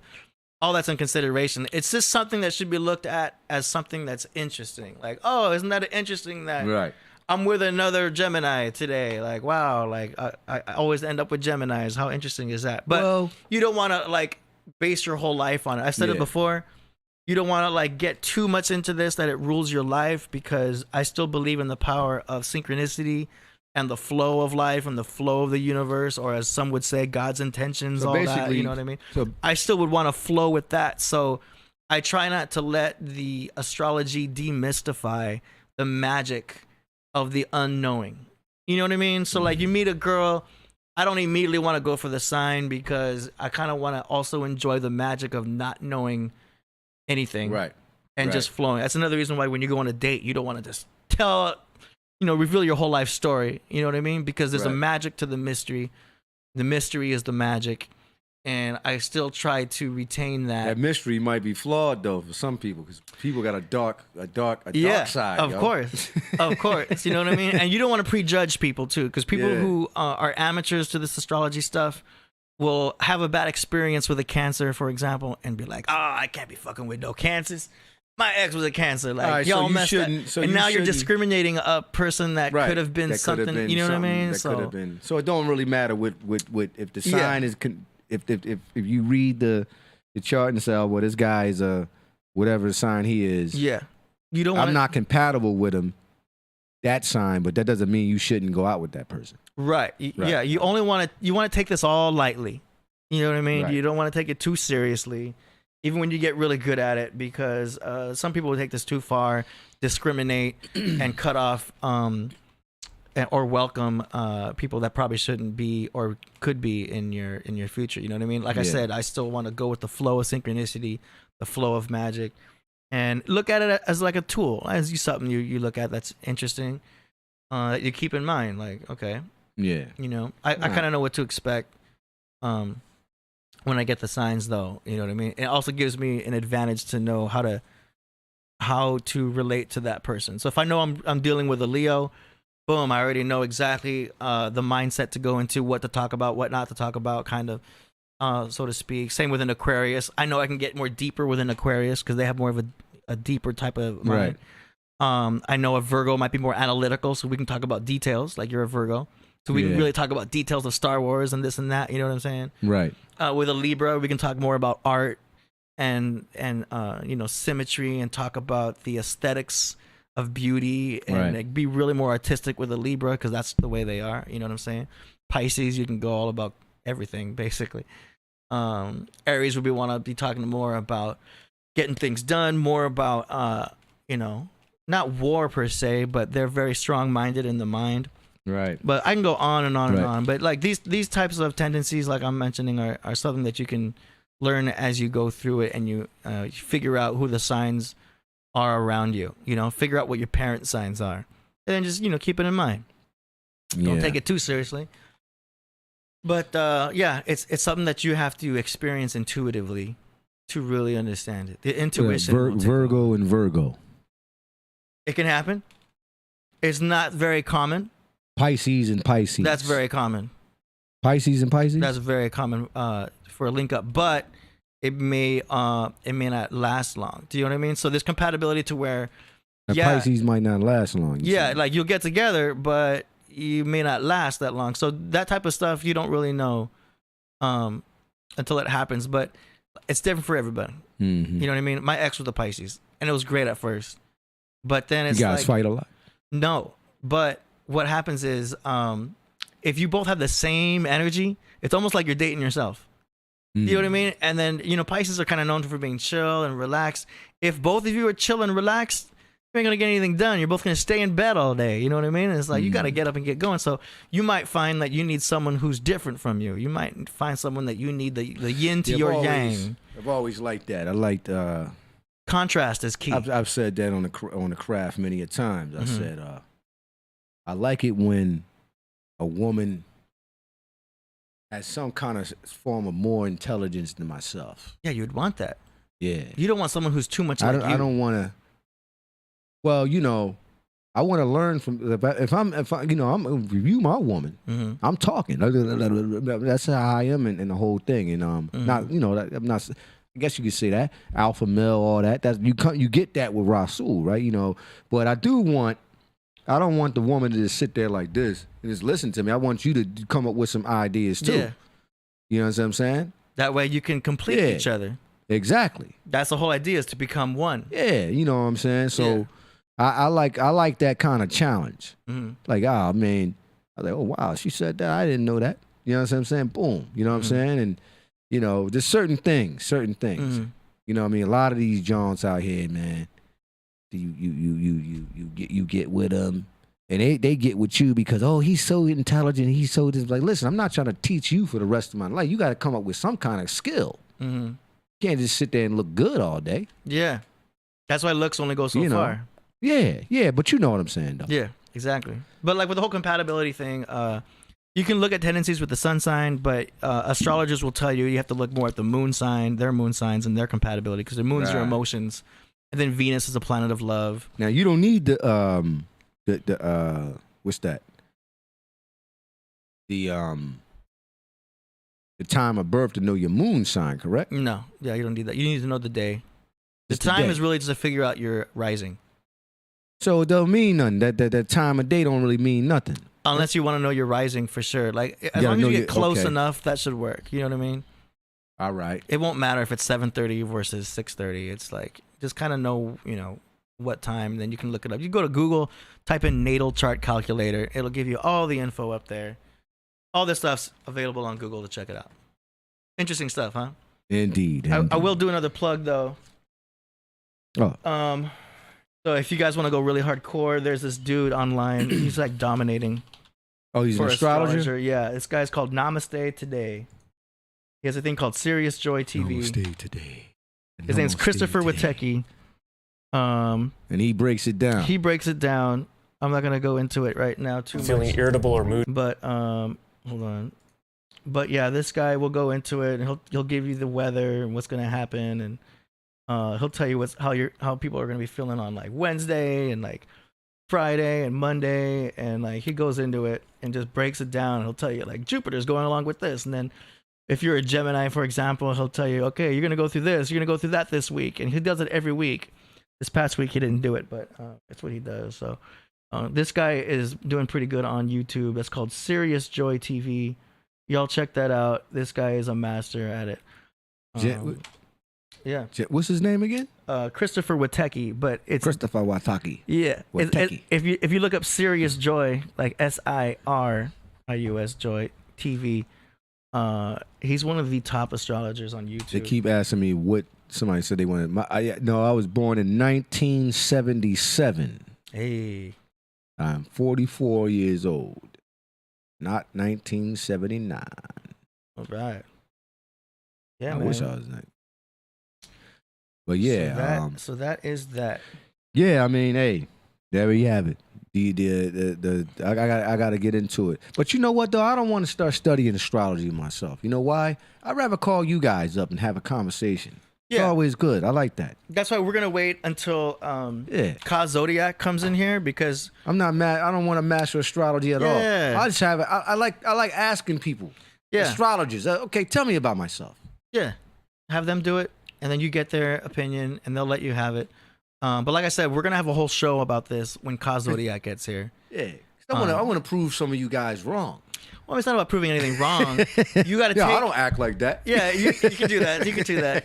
You got to take this stuff all in, and you know what I mean. It helps to know the moon sign. From moon sign. What I learned is that because your moon is your inner core.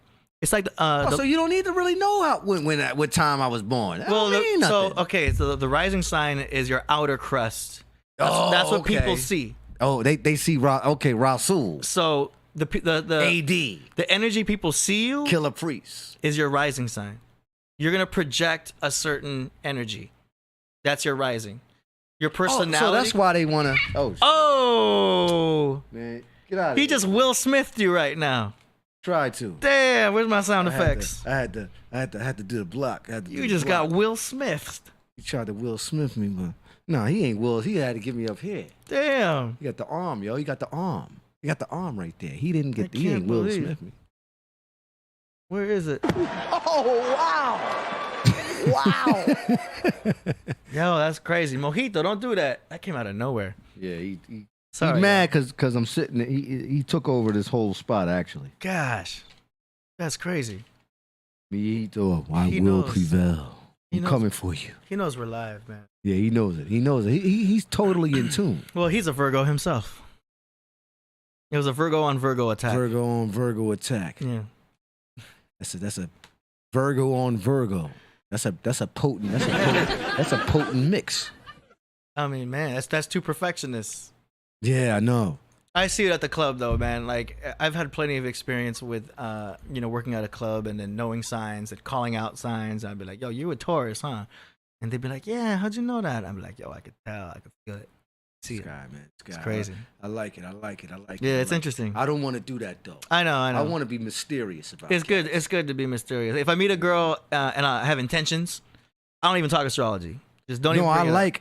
I like astrologers. Mm-hmm. I just don't want to be I want to be an astronomer. I'd rather study the core of the anatomy. The anatomy, the core of Yeah. stars, not the spiritual effects Right. on The occult. Yeah. No, it's not. It's not a cult at all. The occult part. Yeah. I just like to sit down and talk to people. This sounds crazy. I know y'all probably looking at me and like, yeah, but I want to see what people like. Oh, you're a Virgo, right? And they say you act like this, you act like that, and oh yeah, I do act like that. You know what I'm saying? Well, you got to use the keyword tendencies. Virgos will have a tendency. Well, you got the Virgo man, you got the Virgo woman. Yes, that's the whole thing too. Male and female. I think that's two different.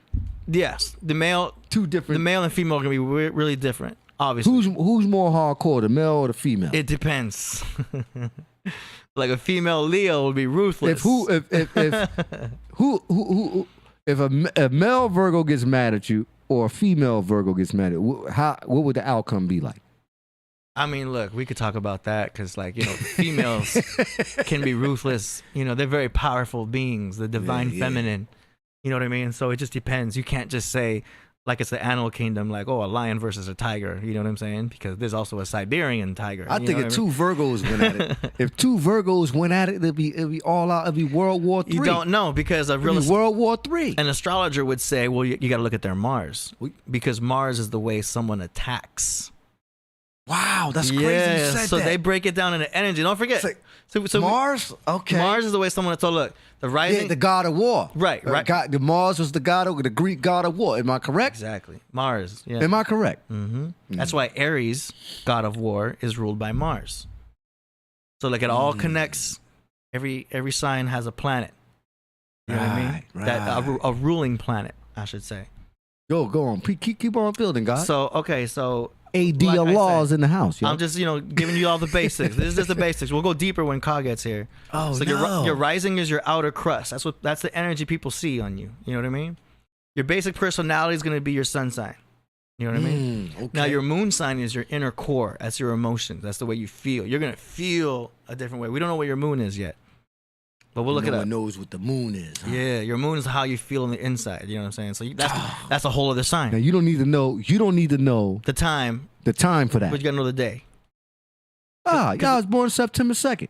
Oh, you want me to look it up? Yeah, look that up, brother. Hey, let's just do it. I think you told me. I think you told me before. Okay, let's just do it. Natal chart calculator. Yeah.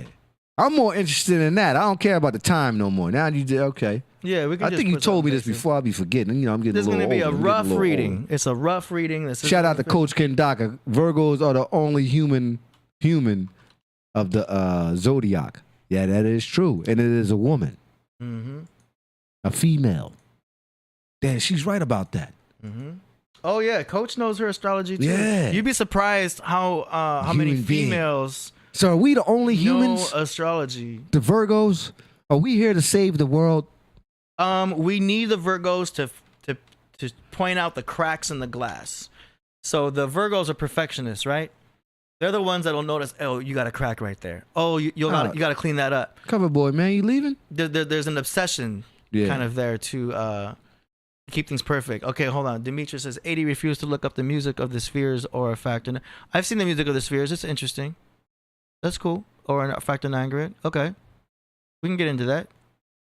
Okay. But let's do Rasul's chart real quick because he's anxious to see. You gotta do it one more time. You gotta do it for me. Okay. This is very interesting. So Rasul, you identify as a he. That is correct. September 2nd, 1977. And you don't know what time, right? So we're just gonna put 12 noon just for now. Well, actually, we'll put unknown time. Boom. Yeah, put that in unknown time. Yeah. For those at home, I'm at astro.cafeastrology.com. Okay, and now where were you born at? I was born in Philadelphia. Okay, born and raised. Philadelphia, Pennsylvania. West Philly, actually. I was born and raised in West Philly. Children's Hospital. Always spelling. Not everyone knows. I don't know. Let's see if it pops up. Let me just type in Pennsylvania. Shout out to the craft room, man. I'm glad y'all rocking with us. We're at 294, almost at 300. Appreciate it, man. Hey. Coverboy said they can do food. Yeah, I love Coverboy, man. You a funny guy, man. Well, you know, I just like maybe that's why I should have probably tried to master astrology too. But it was just kind of a little wowed out. It is wild, and like I said, even with all that I know, like I'm just scratching the surface. It goes much deeper. It's something that's to be looked at. That's interesting. You know what I mean? No doubt. Some people will take it more hardcore than others, but that's their path. Cool. Some people like, look, this isn't your thing. Cool, like that. Yeah. That's all right. It was just something that I intuitively fell upon. All right, here we go. This is Rasul's chart. All right, so there's your sun in Virgo. Oh, see, the girls at home are going to be paying attention to this. A lot more females are into astrology than dudes are. So the females watching will already be on this. Okay, sun in Virgo. Your moon's in Taurus. Damn. So Taurus is the bull, right? You tough on the inside. Righteous like a bull. Right. You know, you're Montu, the ancient Kemetic god. Yeah, you'll fight if you have to. Floyd Mayweather has a moon in Taurus also. So you're a fighter on the inside. You know what I mean? And it's tough. Strong like a bull. Right, and you may have stubborn emotions. I am stubborn. So you already have an earth and an earth going on right here. It's earth and earth happening right here. So you've got a lot of earth. You're like the rock a little bit. Okay, your Mercury is in Virgo. So Mercury is the way you communicate. Remember we talked about Mercury retrograde, communication? Right. So this is the way you communicate. So you got Mercury and Virgo. So you speak with perfection, or you attempt to be perfect when you speak. The way you talk, you try to speak as best as possible. If somebody says something that you think is wrong, I've noticed that. You're quick to correct people's because I do that here on the craft. If you using Arabic, like with the Moors and all you guys, you Moors out there, it's nothing personal. I'm just trying to help you, because when you go over to the so-called Middle East, and there's no such thing as the Middle East, you can't have the middle inside the East. You see how they played that game? It's called the East. But let's say if you go over to West Africa, or you go to any country in the East. This is funny. It's like, and you go over there talking about, no disrespect, Noble Drew Ali. and you telling him all this stuff, and the Arabs, Arab brothers and sisters over there, you're telling them all this stuff, and they just can't register what you're talking about. Mm-hmm. You know what I'm saying? So at least if you're going to be right, be right. Yeah. You know what I'm saying? Yeah. Because like I've always say, when you're wrong and you think you're right, you're a very dangerous person. You can create a mischievous doctrine. Mm-hmm.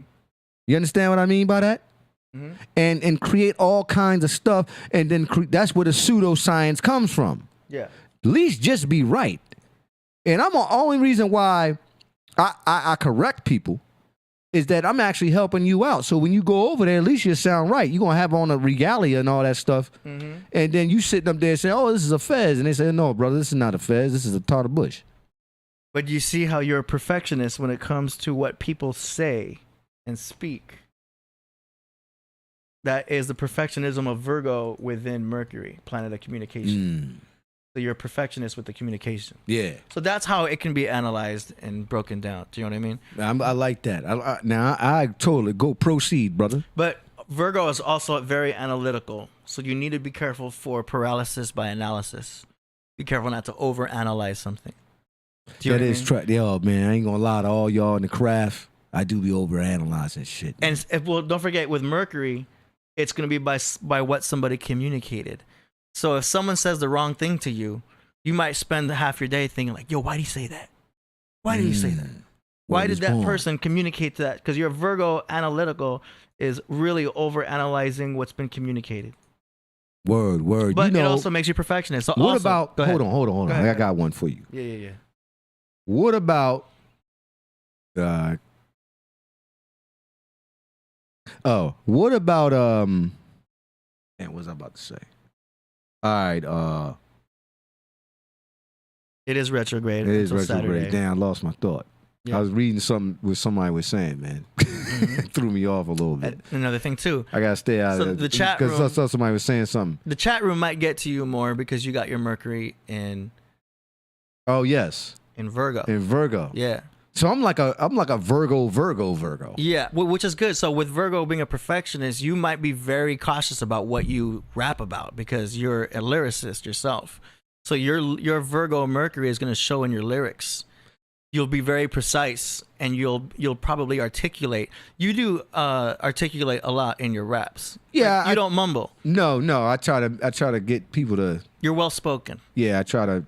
Well, I want people to hear exactly what I'm saying. I had a hard time when I was a kid because I didn't have a studio at my house. So, you had to go to the studio and you trying to get this out and you wanted to sound a certain way. So, I had to master that. Yeah. Pronunciation in the studio, and I did that from learning how to freestyle. Really being around Black Thought and shout out to Chief Kamachi, all those brothers in Philly, man. Vinny Paz, everybody, the whole Philadelphia. That my inspiration is from them great MCs from Philly. But of course, we're inspired by New York City. But those guys, those brothers, shout out to everybody in Philly, man. Well, looking at other Virgo rappers, you look at Ludacris. Right. You see how he articulates. Oh, yes. He's a very clear rapper. Yes. Ludacris speaks so that you understand every word I'm saying. Yeah. You want you to... Boom. He'll go slow if he needs to, but you can understand Ludacris's lyrics because he articulates so well. He's a Virgo. And you look at his jawline. He's got everything is perfectly shaved. Virgos, they'll do their eyebrows perfectly. Like it's everything, a lot of precision. You don't do that, but like if you ever did do it, there's be a lot of precision. You kind of do have a very precise goatee though, but you'll see that Virgos have precision. Now, a Virgo female, makeup's always done like really nice and sharp, and everything is clean. You know, most of the time there's a tendency. Not every Virgo is going to be like that. We're just talking tendencies here. These are just patterns you may notice. You took it to a chamber right there. Yeah, we can go on about that. The beard and see that stuff is crazy. Yeah, I noticed that. I do. My homeboy, you bugged out. My homeboy Castro. You got me, yo. Yeah, I called out my homeboy Castro. He does his beard like really sharp. He's using the sharp edge, and everything is very precise. And he kind of acts a certain way. Do you know what I mean? And you know, he's tough dude. And I was like, hey, bro, you're a Virgo, huh? He's like, yo, how'd you know that? I'm like, yo, I can tell because you're very precise in the way you stand, and there's a toughness to Virgo, to male Virgos. A lot of them will cuss a lot too. You don't cuss that a lot, but I do. It's just part of the toughness of the male Virgos. It's just pattern I see. You know what I'm saying? But yeah, it's very crazy, man. Anyway, look, we just barely scratching the surface. You know what I mean? A real astrologer. Proceed on, brother. Yeah. Okay. So next one, I want to know this. You got Venus and Leo. So Venus is a planet of love. You know what I mean? I'm a lover. So yeah, Leo is ruled by the sun. You may be attracted to Leo girls. You may like some Leo females. Leo females are like queenies. They're kind of they put themselves on a pedestal. I never. You ever met a female Leo? I never. No, I'm not saying. Yeah, of course. I met female Leos, but I never like ever. I don't remember ever having a real relationship with a Leo. You might be attracted to them. A Leo, like I remember that one time I told you about Miami. Remember that Miami jump? Man, you told me so many stories. The Miami jump. She was a Leo? She was a Leo. She was a wild jaunt, right? And I was like, yo, I told her, see, you know how to, once they say, I'm just talking about me, right? You like a jaunt, right? And you know, like you hitting it off, right? And you like, yo, word, yo, I really like you like that. She stopped me in my tracks. Remember I told that story? She said, hey, don't be getting all emotional on me. Oh, yeah. This is Miami. But you see how she got alpha on you. Yeah, she transformed. I mean, we had a great night. Because the Leo is the lion. Yeah. So they're quick to dominate. I tried to get all they're quick to get alpha. I tried to get all like that. And she shut me down. And I was like, you kind of dug that a little bit. Yeah, I did, because she was, you know why? Because she was mad up front about it. Yeah. And she didn't really hold her tongue or nothing. She said, hey, man, come on, getting on like that, man. Here's a drink. Drink. Yeah. It was like that. They'll be very female, you know what I mean? About it. I kind of like, you know, it was like, wow. It's like, you know. They put themselves in the queen's position. Yeah. Do you know what I mean? They're the first one to put their crown on. You know, the female Leo. Madonna would be a Leo. Yeah, always reinventing themselves. Always reinventing. All Leos will reinvent themselves. Yeah, she was a ill John, but she was just like, yeah, I was being too like they'll put you in your place. Yeah, if sentimental and shit, trying to be all like, not like a Mac, but just like, yo, you know what I mean? I want you to come back to LA. Hey, take it easy. And she's like, hey. She actually said, yo, stop talking like that. You're ruining the night. So it's almost like she was saying, you're ruining the experience. Yeah, like Nyasha says, she took control of the situation. Yeah, exactly. There you go, Nyasha. I think I was just like, oh no, like, and she was like, yo, man, calm down. The chat room knows what's up. Yeah, I gotta look at the chat room because y'all know this stuff already too. Like, Leo women, facts. So somebody said felines, Leo female feline. cats. Yeah. Yeah, but you just can't just throw all the I know. Leo women. Yeah, you don't want to generalize. And make them into the Leo women into the greatest females of all time. That's not what we're saying. We're just looking at the tendencies. Right, the tendencies of things, exactly. But yeah, you will notice that with the female Leos. Yeah. The wildest of the women. But like Sagittarius. It's an advance to know that, because if you're dealing with a female Leo, you already know, okay, I'm not going to attack her. I'm not going to be the aggressor.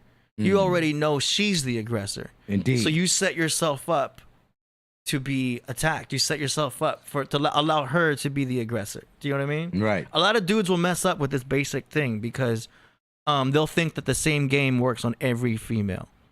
You know, they'll have success with one girl, not knowing any astrology, and like that whatever game they used worked, and they'll think, oh, I'm going to use that game with every female and see if it works. And it doesn't work like that. You know what I mean? Indeed. Some girls want to be the aggressor and some girls want to be submissive. So, and it takes more than astrology to figure out which one that one is, and there is a push and pull with each one. But like with Leos, I wouldn't be too aggressive with them. You gotta let the lion be able to catch you. Do you know what I'm saying? The lion. So yeah. That's not the world we live in, though.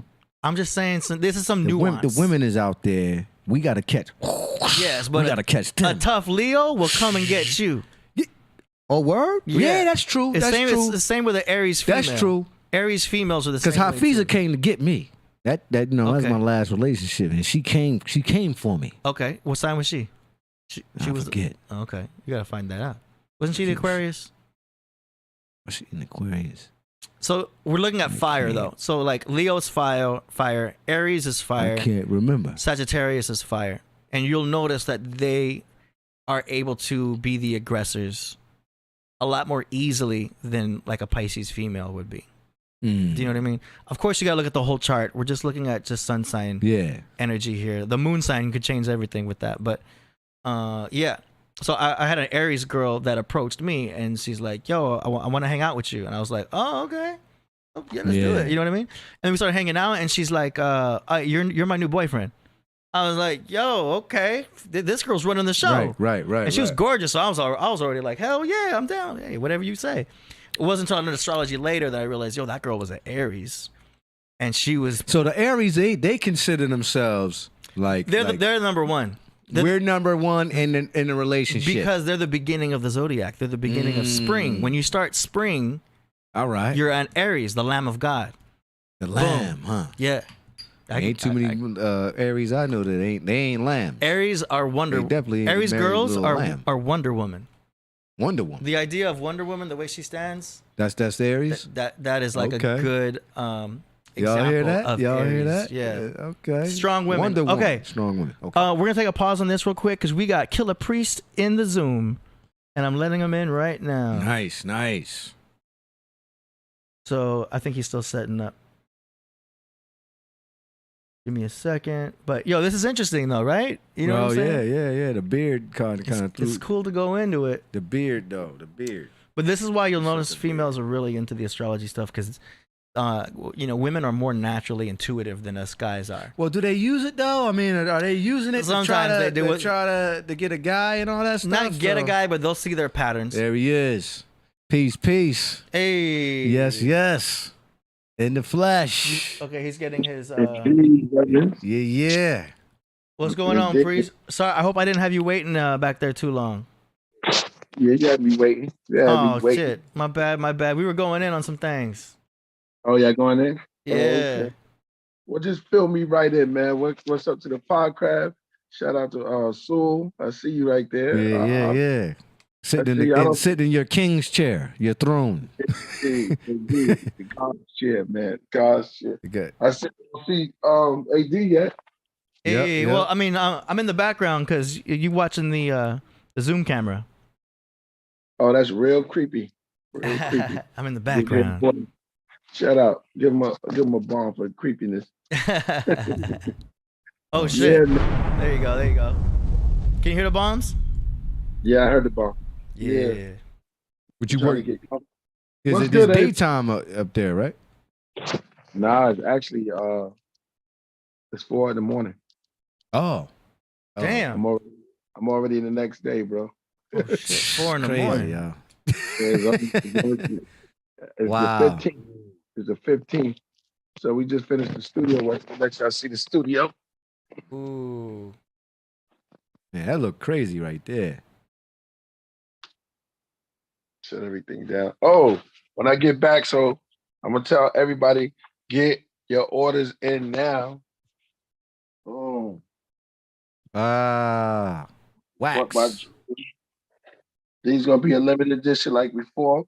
This one might be a little bit more. I might do this for 3 because no one got this. You know what I'm saying? But check it out. Boom. So we're gonna come with this when I get back. Priest in Technicolor, right? That's awesome. Yeah. Nice. Yeah. So I only got a limited edition. This one's staying here. Hey. Look at that. That Shroom Studio is off the chain, Priest. Now I got a real studio, yo. Everybody's saying like it's real. It's real. He got a state of the art joint right It look like a compound. Oh man. State of the art. For real. Yo, his soundboard's like a Lamborghini. Crazy. Yeah. That's only one. You see the mic booth? Hey, Yeah. Oh, that. hey, he needs Oh, yeah. needs bigger monitors though. Nah, he I like big screens. Oh yeah. Yeah, those monitors are nice though. Oh no, that's the real Sound deal. monitors AD are good. right there. That's real sound monitors. He can get loud in his. Oh yeah, look at that. Oh, damn. That's inside the wall too. Yeah, that's a real studio. Wow. Yeah. I'm gonna take y'all to the booth real quick. Yo, listen to some of my mixes in that room. I want to hear how they sound. Okay. Hold up. Damn, I wish I could bump it. There's a Yeah. Whoa, look at that. Mics. That's one of them, right? Yeah, yo. That's crazy. That's Like that's a big ass booth. I think it's a Neumann. Mm. Yeah, they got it around. This is the bike that I'll be riding. Oh, what? I'll just keep a bike. Yeah, you got to train. You got to train wherever you go.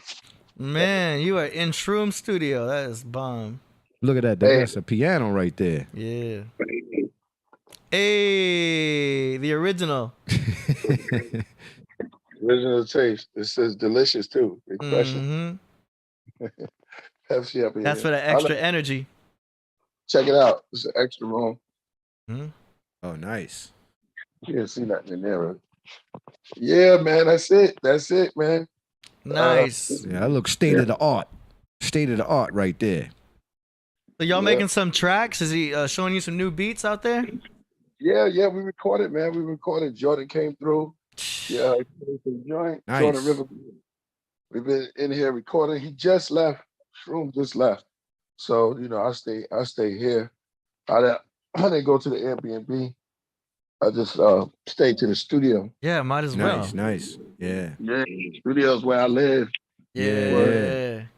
Let me hold on to my pillow so we can really get it. Nice, man. That's this awesome. is for his birthday. For Eminem. This is Yo, get close to that. I want to see that. Yo. Oh, so he had a part in the Music to Be Murdered To album. Yeah, he did a beat on there. Oh, nice. That's really dope. No shit. You got Eminem? Yeah, he working with Teo. He working with RZA artists. Old artists that used to work with him. Oh, so nice. we got the places, man. I went out there, met, saw Flea again. Really had a good time with Flea. Flea and I actually met John. I called him John before, but John of the I met John, the guitar player and the lead singer I met the whole Chili Pepper. It was great, man. Also, Nas was there, but I'll tell you about that situation. It was real weird. It's real weird. Okay. Yeah, exactly. But it was good though. I got to see them perform and everything. Yeah. So that was a good thing, Dang. You hung out with the whole Chili Peppers, Anthony Kiedis and all them. I was with them. Damn. Also Thundercat too. And I was looking to the artists know Thundercat. Very dope artist coming. So I got to chill with all of them. And then that's it, man. Just walking around, just recording. You talked to Flea about more collaborations? Yeah. He's gonna Flea is getting John on the track. Well, John told me himself. It was crazy. I wish John the guitar player. Yes. Okay. He told me himself. He said, yo, I'm a fan of heavy metal. Yeah. And Flea must have hooked me up because I was just starstruck, man. I was like, wow, this is incredible, man. And then he took me in the back. We all ate. Me, the whole Red Hot Chili Pepper. You'll see, he shouted me out on stage. It was great, man. Damn, man. So I feel like I'm somebody a little bit. Yeah, I mean, I'm working on a beat for you and Flea to be part of. That's gonna be funky. It's gonna be funky. You're gonna like it. That's definitely gonna happen. It's gonna be some George Clinton stuff. Yeah, we need that. Yeah, definitely. But it's gonna be plenty of room for Flea to do some dope funk bass, and then for you to just do verses too. Indeed.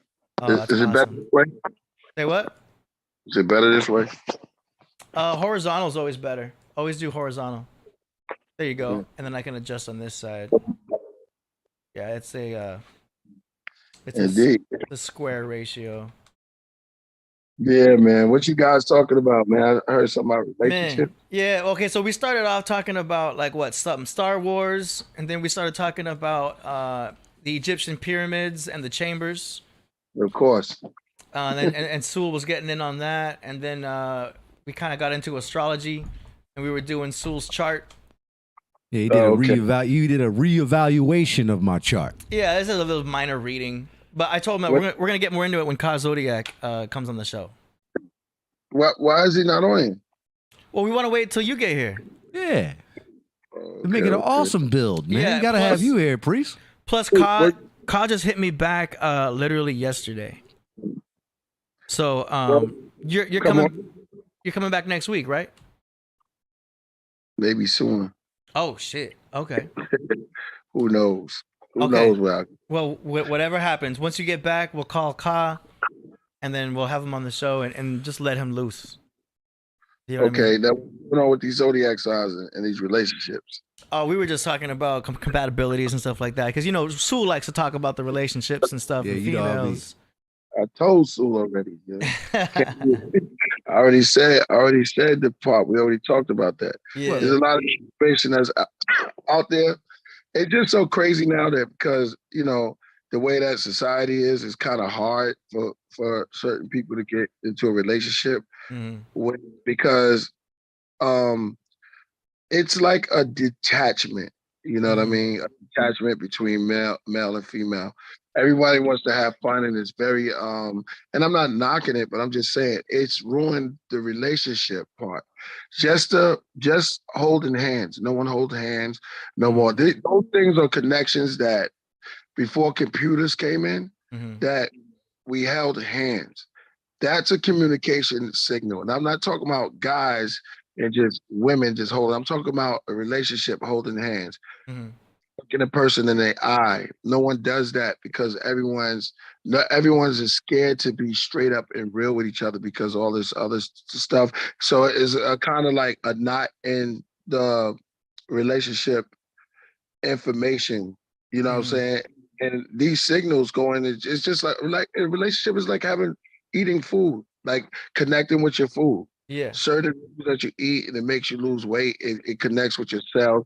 And there's so many people now, and y'all can add on to this. There's so many single males. There's so many, and by choice, single females. So that love bond, that love thing that we used to have, that pushes family structure is missing.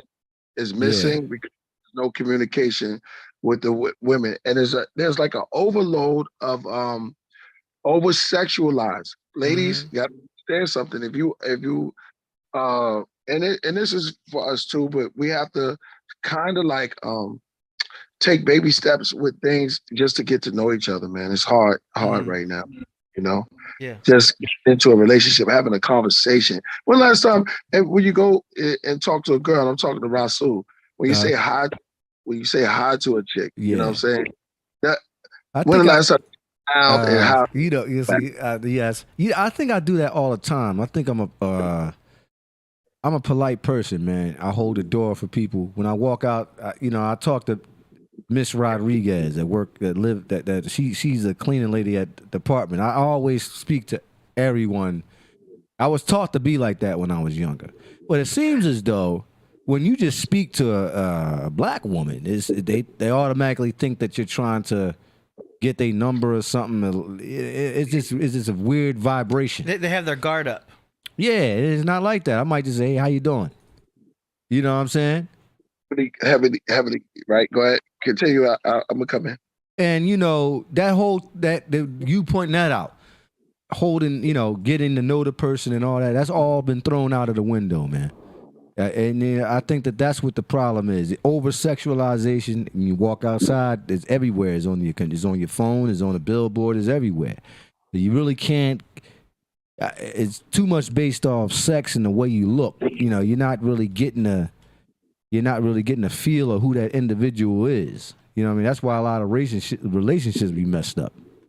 Well, yeah. To add on to what you're saying, I'm not too knocking down on preferences because everyone's allowed to have a preference. If you like, short girls, fat girls, but you should be able to have one too. You know what I mean? Like you don't have to settle for anybody.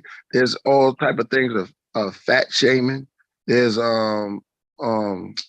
they got so many gender, all type of weird stuff. Like if you don't talk to a girl that, eat popcorn, you popcorn shaming. I'm just throwing that out there. It's just like all this weird stuff that's going on now. And it's crazy. I'm talking about, especially for the younger generation, you know what I'm saying? And I'm not trying to kick, but I am coming at it because it's all crazy. AD would know more. He works with a lot of young ladies out. Yeah. And then let me say this. PTSD is running rampant. A lot of people have a lot. That's why I say therapy is running rampant. You can't really have conversations, walk through the park. People are petrified. They need pills and stuff. And this is stopping family, the structure, building. We can have our fun. You do what you do. But at the end of the day, we got to be able to communicate. I think last time when we had the chicks up here on the show and they were talking about squirting, right? Everybody's squirting. Real talk, talking about squirting. But what about the communication part? You just squirt, but there's no communication and it's not, things wear out. Yeah. It's also because we're living in a world of social media. So people have more access to not only new relationships, but their exes. You know what I mean? There's a lot of behind the scenes that can go on. It makes people like not trust each other. There's more of ability to have a toxic relationship nowadays, especially if you live out here in LA. Do you know what I mean? It's just because there's so many options that people feel more insecurities coming along, more competition happening. Do you know what I mean? And people are, going, and this is outside from all the astrology. You can put the astrology off to the side. Like we're just talking about basic as, people meeting up because there's so much of hookup culture happening. Do you know what I mean? Yeah.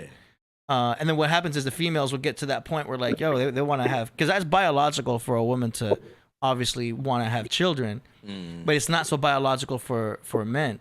But there are a lot of men that want kids. Yeah. You know what I mean? They just want kids, but like the females have to find the guys that are down for that and are able to just be loyal too. Do you know what I'm saying? Because you're in LA.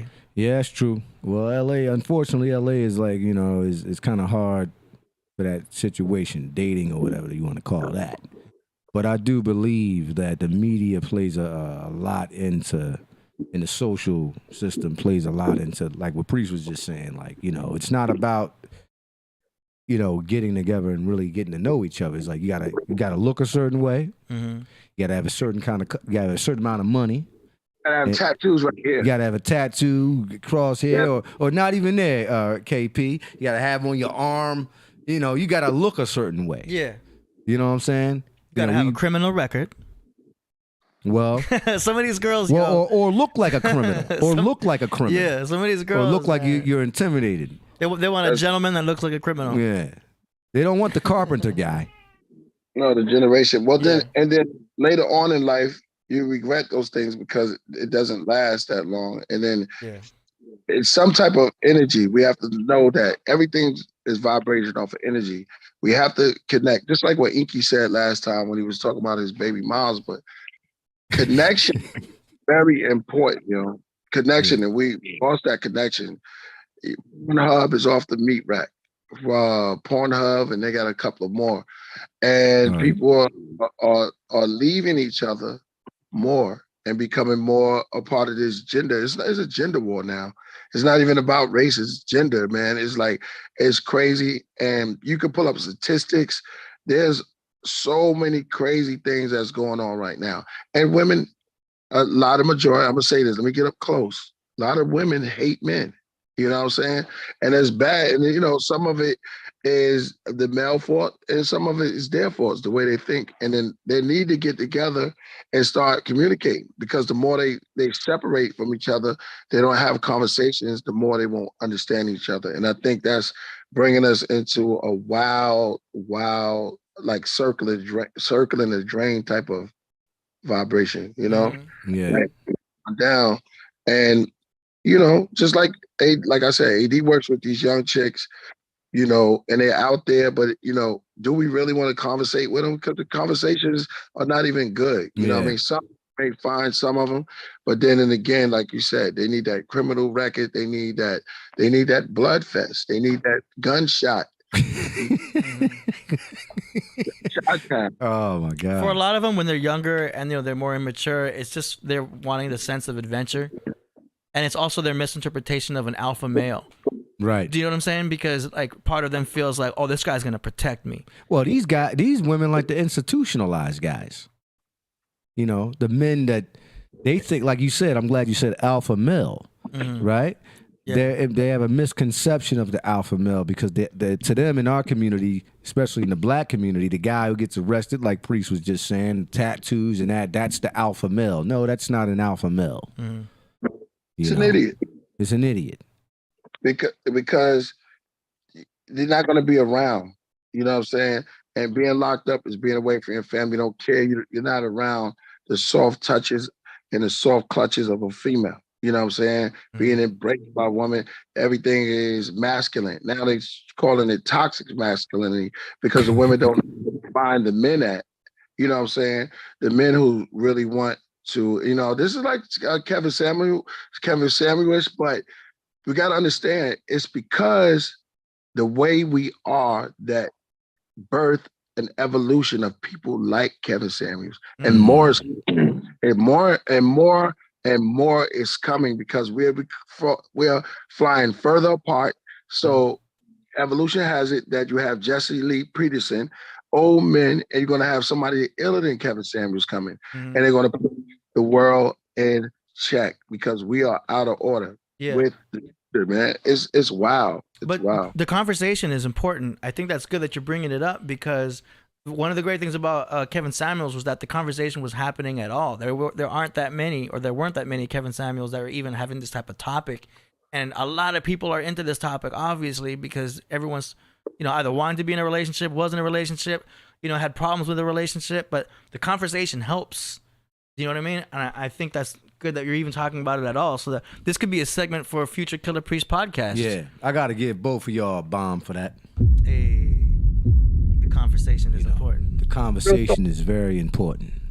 Yeah, it's real talk, bro. Let's be honest. Oh, I'm sorry, I want to cut. Go ahead. No. I was just going to add on to what you were saying, man.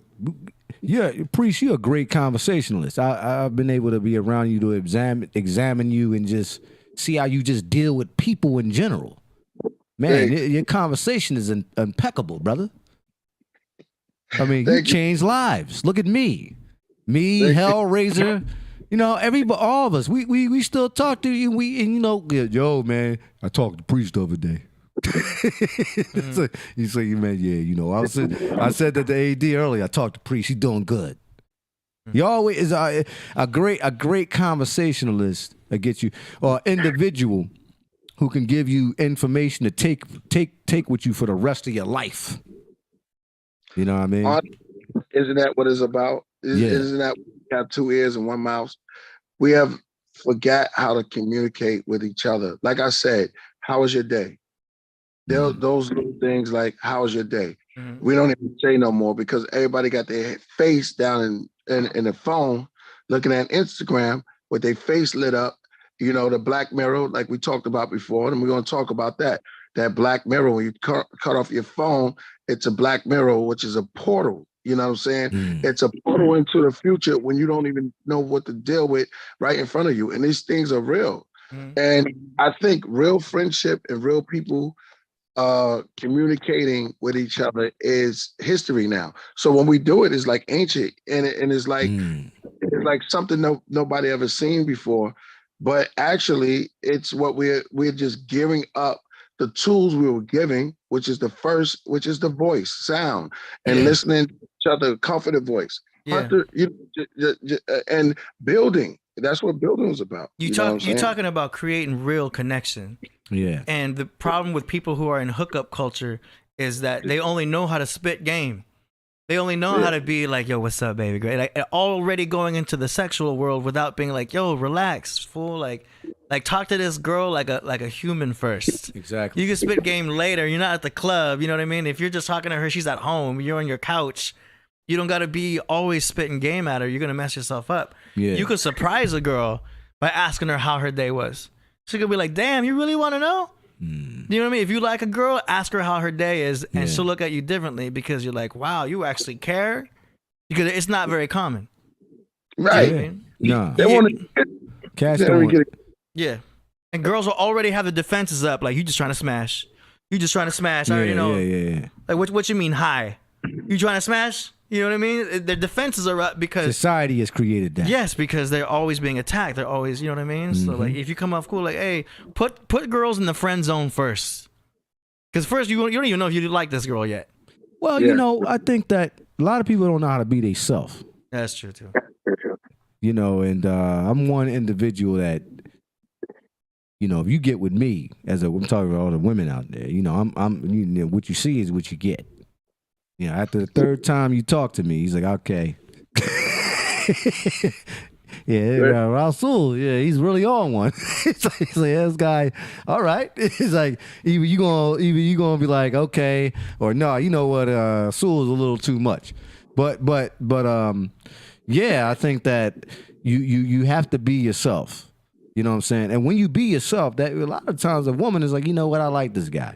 You know what I mean? But some women do like a guy to act out that role of I got the money, I got the car. So if you already acting out that role, and you ride up in the joint, the new car, and you got all the, you know, and you looking fresh to death, and that's what you do, right? You when you fall off, don't get mad when she cut you off, right? Yeah, it's about keeping it real.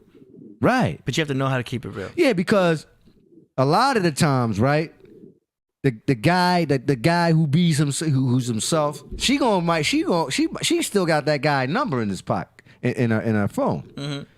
That guy, that's me, you, and KP. She might call us up for the information.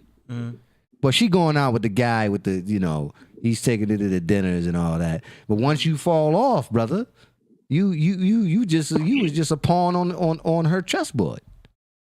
Cause especially if she gets that attention, like she looks good, like, you know what I mean. That's attention. Yeah. Everybody's saying you look good. It depends on the intentions, because everyone's got different intentions, especially the girls. If the girl already has a child, that child is her priority. Do you know what I mean? That's true. Her son or her daughter comes before everybody. So that's going to change her future relationships and her intentions. Yeah, but a lot of these women out here, let me tell you something. A lot of these women out here, they not mama's bear. They not mama bear like a lot of real mothers that's out here. Shout out to the real mothers out here. The real mothers out here. Not the, you preach, you still there. The real mothers is out here. They ain't squabbling out in the streets like that. Like, I gotta go get them. They what they doing is they taking their time to see what happens. If it happens, it happens. If it doesn't, it doesn't. Right? That's common too, yeah. Right? But if you a chick that's out here and you got like 2 or 3 kids and you trying to throw the dice on the table to see what you're gonna get, that's crazy. You know. You know what I'm saying? I'm wondering how many females are in the chat room right now. If you're a female, I mean, we know Coach and we know Jody, but if you're a female in the chat room, go ahead and put some hearts in the chat or something. Why you say that? I just want to see who's watching, because I gotta say, women. I know, no doubt, because I see our demographics of the show, and we got predominantly males watching the show. You know what I mean? But it was interesting because Kevin Samuels would talk so much about relationships. He had a lot of females watching too. Oh yeah. Do you know what I mean? So we want to bring them into the information as well. It was a really good show when we had females. Hold on, we couldn't hear you, Priest. What'd you say? You'd be surprised how many women would love to have this conversation, and that really, really wants to have a conversation like that, and they really, really, really do. But the problem is just distractions. Social media, they can't find the right guy, because you can't. It's where you're looking at and what kind of guy you're looking for. I mean, surprised about the communication level, and and also things that work. It will start out one day, and then girls got to watch out for their friends too. A lot of those things be taking place too in relationships because they failed in their relationship, and so they want to give you advice. Women, stop seeking advice from failed others. Your friends, they failed that failed in relationships. That's not the one to get it from. I'll give you a bomb for that, Priest. Doing the same thing over and over and over. I saw a chick online, man. Don't ask me what I was doing on there, but I was online. And she was, for real. I've been online on my live, and sometimes it get to 40, 30. This chick had 400 people on her live, right? And all she was doing was this. And it was like, hey, beautiful. You're getting that type of attention. It feeds your ego. But there's nothing else in it. It's very shallow. She was just getting all this intention of how she looked. And guys, you to blame for it, for being stupid. She might have been a female Leo. Yeah, definitely. I grew up with Leos all their life. They're vain, very vain. And they're, my mom's is a Leo, you know. That's awesome. Both of you guys is Leos. I always y'all get along. I could tell y'all probably get along. Y'all have fun together. I wanted to point out, Priest, on that little experiment there, we have quite a few females watching. We had a bunch of hearts pop up in the chat. Okay. Popping up right there. Heavy Flow. Chandler, Nyasha, Queen of Forces, Ashley. We see y'all. See somebody pulling up that wasn't female. I know. Danny, you're not a female. I know you playing. Stop. I just want to tell this to the ladies. Stop seeking advice from your friends. They are, and especially if their relationship is crashed, so you got to tell it like it is. Don't seek advice for them because they're giving you the wrong advice. It'd be one thing I give the ladies props that y'all do get together and y'all put y'all change up and y'all take a trip. It'd be wow. You know what I'm saying? Sometimes we got to start doing that. I think a retreat would be better if we can start learning together, but we have to learn to start communicating with each other and just let's start by beginning with a hello and a laugh. We don't even laugh because everybody uptight, especially our women. You know what I'm saying? Like you said, sisters are uptight because they got a lot of stuff on it. What's name? Tyrone is locked up. You know what I mean? He's calling the crib, you know what I'm saying, 24/7. You got to do this, then this guy, and then that guy, you getting DM every day. And you need to give yourself a break. Take a bath. You don't need to be out all the time. And then sometimes good things will come to you. For those that don't, because you're looking at the wrong places. Sometimes you could look for somebody till that person find you. What I mean is take patience and stuff like that. If you're looking for relationships, or some women just want to kick it, man. I don't know. I mean, you out there. The dating game is wild. You been to a club lately? Oh yeah, that shit is crazy, yo. I don't know.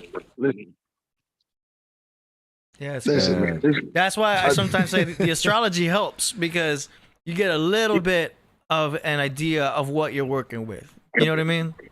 It helps, and that's just some pattern recognition things. Well, you also too though. You got to watch out for the what I've been observing is over the last couple of years is we have spiritual pimps out there. Yeah. Well, a lot of brothers they'll gain information or gain some kind of enlightenment or knowledge of themselves, right? And then they'll use that to gain momentum in the social world, get a social status from that. Maybe start writing some publications and whatnot, and you gain a following, and you want to manipulate women, and that doesn't work because eventually it just doesn't work. I just think that we have to deal with our women, and it's, especially in the black community. You gotta. I don't know really what to say, but we got to stop using like all kinds of like means to try to like control or get black women to accept it. You know, you can't just be using knowledge all the time, man. You gotta have some money. The money gotta come with that. You gotta have some kind of status with to come with that. You gotta show high value. Yeah. The alpha male comes in when you gotta have don't have knowledge, and you get a bad chick or you get a nice chick and she's like, oh, this guy isn't smart. Then you can't hold it down on certain levels. Mm-hmm. So that goes out for the brothers too, out there. Priest, we got to set it up so that we have like a show or two where we have females on. Yeah. Well, we had that. I know, but we should do it often because at least maybe once or twice a month. Oh, yeah. And then, I mean, Priest, you choose the girls that would come on the show, but then y'all set up a topic. Listen. Go ahead. Like I told you, a conversation don't have to be about money right away. I'm talking about there's a detachment going on. What Sue is talking about is that's a part of the problem. That's the detachment. You know, everybody, you can have preferences, but I'm talking about a good conversation. It's right. Missing. It's missing. And it's a connection with that because sex is not good. There's a lot of things that's not good because no one wants to talk. No one wants to communicate, playing games, and the woman is there. What I'm saying is our natural connection is detached.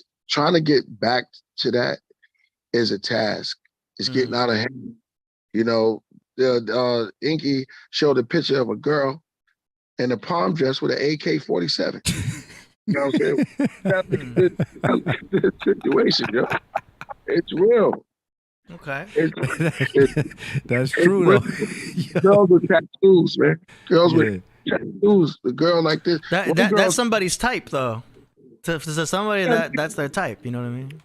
Exactly. But how long did that last? You know what I'm saying? True. I agree with Priest, man. You can't be having the tattoos all crazy. When you turn 40 years old, and everything starts wrinkling up and shriveling up. Well, they're not looking at that. They're not seeing that at that time. Yeah. One girl, there's a girl out there that said, you can look it up. I think she's from Chicago. She said she don't want nobody unless they caught at least 4 or 5 bodies. You know? Wow. she like a gangster. Yeah. But so that shows that she's used to that. She's had that before. That's basically showing that she's used to that. She was in a situation where she was with somebody who was like that. And it gave her some type of thrill. She got a dopamine response or something that made her want that again. She used to guys being institutionalized, going in and out of prison, shooting and killing and robbing. It might be what she's used to and what made her feel safe at the time. Yeah, she needs to change her life. You never know. Not really safe. It's safety if you got to watch it over your back. You know what I'm saying? Yeah. Right. Yeah. Safety. I mean, you want little Tank and John, but you got to watch him be your back every second. You know, he goes into the gas station or pull up to the gas station. You never know what's going to happen. Right. You got to start promoting his life, long living life, long type of getting back into living longer, because this type of stress is building on our conscious and this type of detachment. And it doesn't have to be like they put it. They just want to break up communication levels between male and female. Right. We just got to sit down and be able to talk again and break that chain that they're starting, because they did it. And it starts in, guess where? Where's that? Yeah, they're home. Right on TV. That's right. And they're doing it 24/7, ladies. 24/7, they doing it. Working on that brain. And then you got to match up with those magazines that you can never match up with, because their ideal for beauty is not you. And it's just like that. Beauty is out of beholder. You're beautiful already, but you got to learn that. You got good guys that's out there running around, but you're not getting them because, you know, our choices were. Kevin Samuel passed away, man. That's bad. That's messed up. And all the women attacked him. That's messed up too. That was pretty messed up. Well, certain ones did, yeah. But he was also getting a lot of good response too. Yeah. We got a super We got a super chat here from E5 Bizarre Creature. He says, when they kids, they get told about the cookie jar.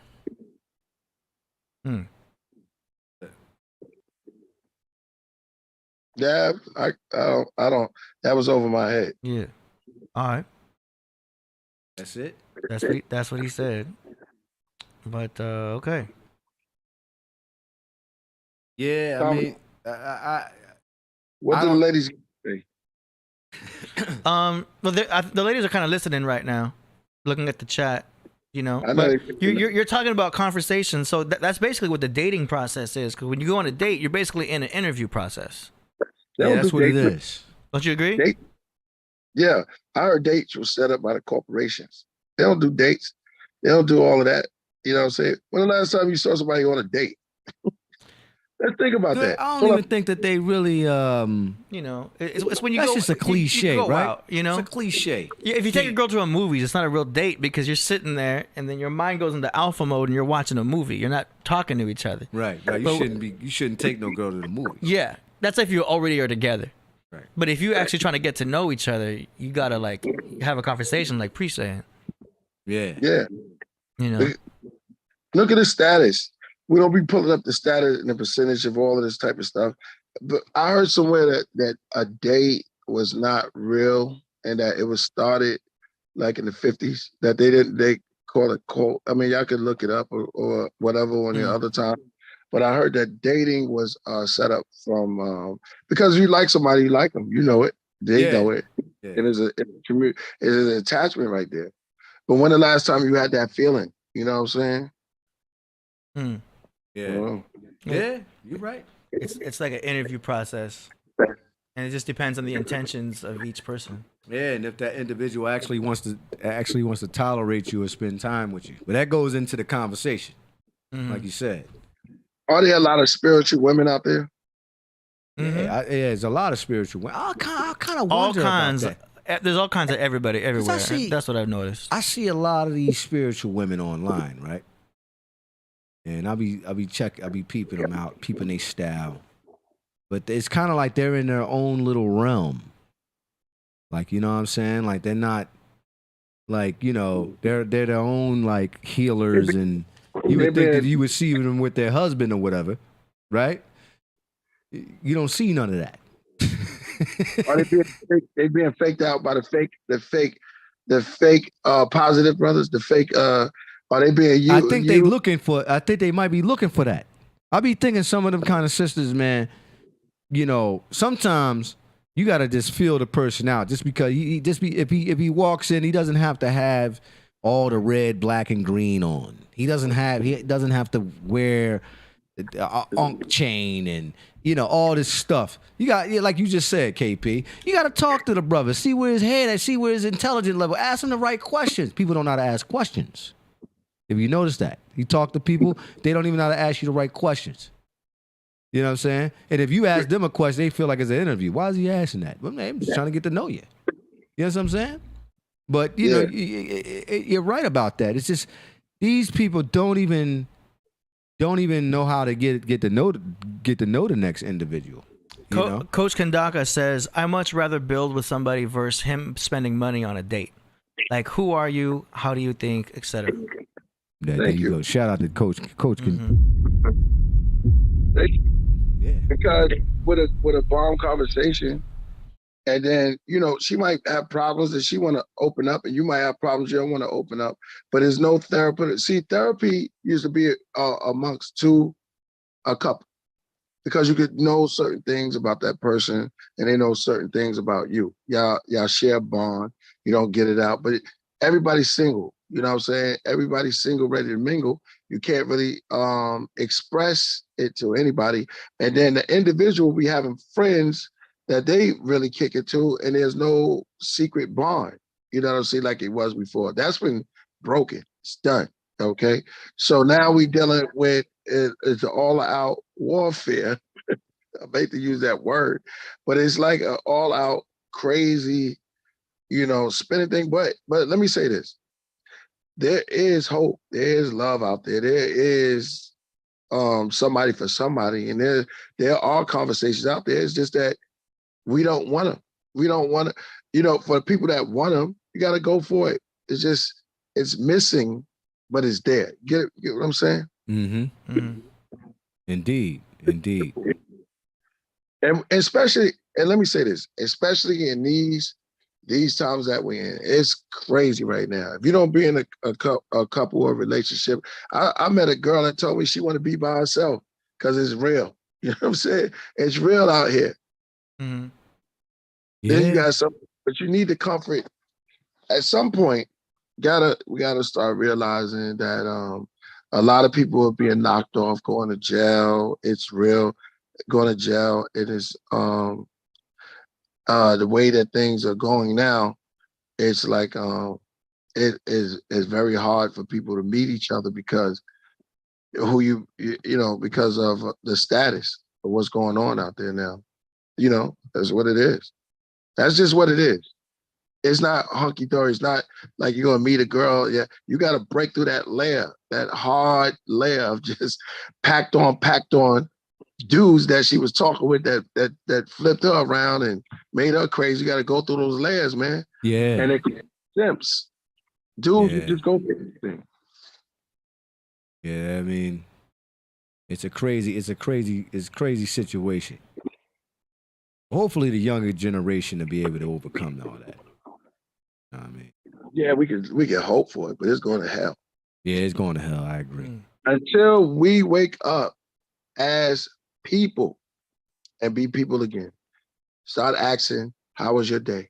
What are you how you feeling? Are you okay? Mm-hmm. Do you need to go to therapy? Do you need medicine? Do you need a massage? You don't hear those things no more because those are like taboos.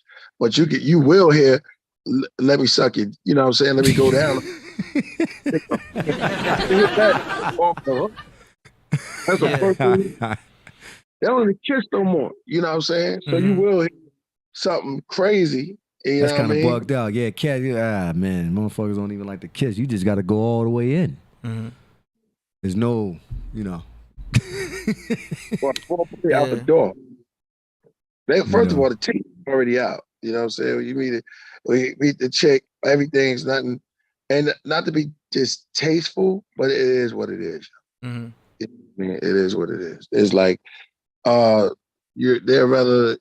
It's because of porno. It's porn city, and I'm not saying it's bad for the young guys, but you got to realize it is a little something. Because if you oversaturating yourself with it, I mean, instant gratification. Well, it's not the real thing. So if you think that you're gonna give me the woman, and every woman is not like that. They probably maybe they are, maybe they ain't. So you can't justify all that off of if you're a crazy guy to look at porn, then nothing wrong with if that's what you into, but don't bring that into a relationship. That's if you really trying to. That's the thing. You're a priest. You're right. They not trying to get a relationship. People are not trying to be in a relationship nowadays. It depends. And if they do, they have this idea of what the woman or the female wants the man to look like. If they want to be in a relationship, okay, so he has to have these kinds of standards, or she has to look like this. Looks are not going to get you nowhere. No. But in a couple of years, you gotta wake that up. I mean, everybody gets older. People put on weight. There's things that happen. Conversation is something that you can't. You don't have to put no value on it like that. You know what I'm saying? It's not like a conversation, and communicating and connection is the key. Because there's old people that's together, you know what I mean? They look alike. You know what I'm saying? There's nothing about it. You go for what your preference is because you like what you like, but at the same time, you gotta have a connection. The connection doesn't come from just looks. Because you can have a conversation with somebody over the phone, man, and it would be bomb. Mm-hmm. But just over the phone, emails. There's people that have relationships and just email the person. You know what I'm saying? Mm-hmm. Cover boy. Just email the person back and forth. And those things are like, yo, it's crazy, man. Women make mistakes, guys make mistakes. And we got to get this. We got to clean this up. We just got to clean it up. Little things, and then we won't be so left out. You know what I'm saying? And or feeling like we left out, and they will feel like that they're missing out on something of running to this person, looking for the grass to be greener. You know what I'm saying? Mm-hmm. And everybody will be happy with just learning and growing again. Mm-hmm. It's nature, man. Some things are just nature. Can't help it. Speaking of nature, we have a super chat here from Eccentric Coste. He says, animals attract mates using what makes them unique. Male birds use color. What makes us unique is our ability to reason and write. And intelligence, in parentheses. That's correct. Shout out to Eccentric Coste for that. The bomb for that. Very cool. I like also what Shannon Southard said. She said, just step into your authenticity. It's really that simple. Indeed. See, the girls are there, man.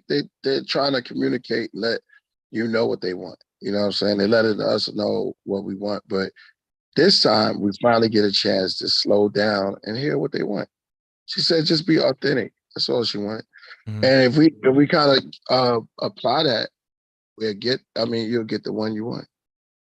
And it's just simple. If we don't apply it, then we're not going to know what they want, and they're not going to know what we want. And we're going to forever go apart, and it's not healthy for us.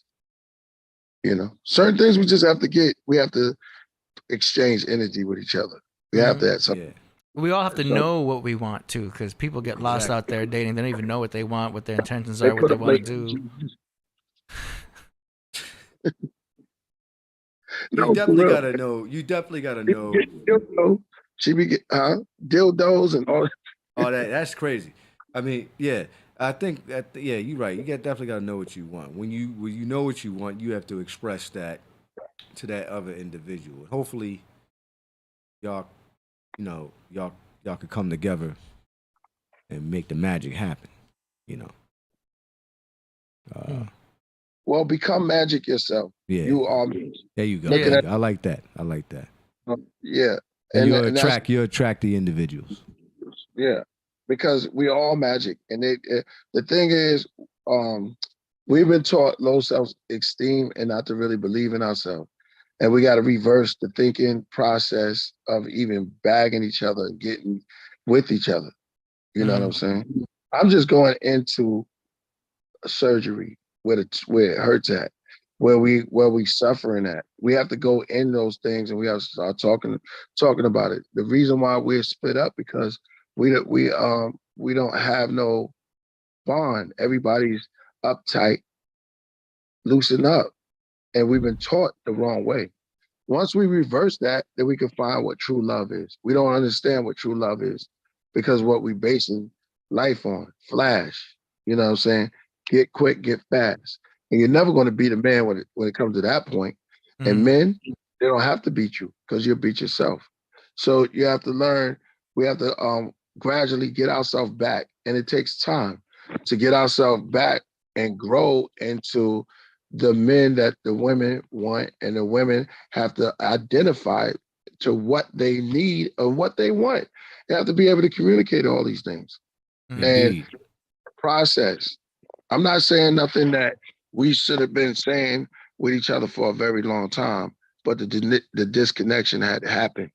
So who's going to put it back in? We have to go into those wounds and heal them up. First of all, there's a lot of cleaning they have to do mentally and physically. Women got to get their stuff here as us too. Got to start eating right and doing the things that way we can have the right connection. The birds and all of them, they eat the seeds. They don't be birds that eat seeds and worms. That's it. They're not trying to go get the cow, stuff like that. They stick with the code, and the code expose them. The same birds, like somebody said, they do the same courting routine. They do the dance, put up the feathers, they do the same thing. Yep. And they react in the same way. And they in harmony. They're in harmony. Get back in harmony, brothers and sisters. We got to get back in harmony. Word, indeed. I got the applause playing in the background, please. Hey, man. Hey, listen. Real talk. Hey, you can't buy it. It's priceless. We don't talk to each other like that, but now we're doing it. And this is to help somebody out there, to help myself, and it help us all get along, because we can't even get along. Pandemic happened, couples was breaking up all over the place. I know a bunch of, they couldn't even stand each other. They found out that they don't like this person don't like that person. They was going with each other. That's because they had to be quarantined with them more often. It was too much. That's the perfect time for you to bond with your your significant other. Yeah, but there's something to be said. Like, if you are really hanging out with that person for a long time, you have to really be able to. Oh yeah, because like we do need separation. You can't be with somebody 24/7. You're gonna drive each other crazy. It's just natural. You gotta have time apart. Be under your girl 24/7. Yeah. Give up. You need a breather too. Yeah. You can't be up under your woman every 5 minutes, man. It'll just demystify things. You know what I mean? It'll kind of lessen them out, especially if it's fresh. I mean, if you're married, I get it. You've already. Even if you're married, I think you should have your own room.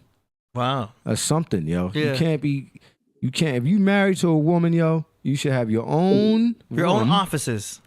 That's right. Your own little. She home has office. a room, and you have a room, and you have and then you have like you said, you have a studio, or she has her studio and her office, and you guys can kind of separate from each other for a certain amount of time. You know what I'm saying? So yeah, Priest is on point. It's like, you don't want to be around your woman every year. If I live with a woman, I'm gonna get up and just leave anyway, because I just don't want to be around a woman. Or not to say I don't want to be around a woman, but I feel like the woman needs some space. You know how you live with your grandmama, your aunt. My mom passed away when I was young, so but with them, I had to go outside. I couldn't be around them 24/7. He's like, and actually they would say, "Yo, go outside and play." They would just tell me to leave. Go outside and play with your cousins or something like that. So, yeah, I mean, yeah, you have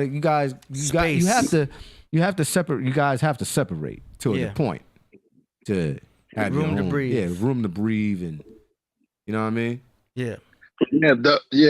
That's another thing, and quarantine exposed that with relationships.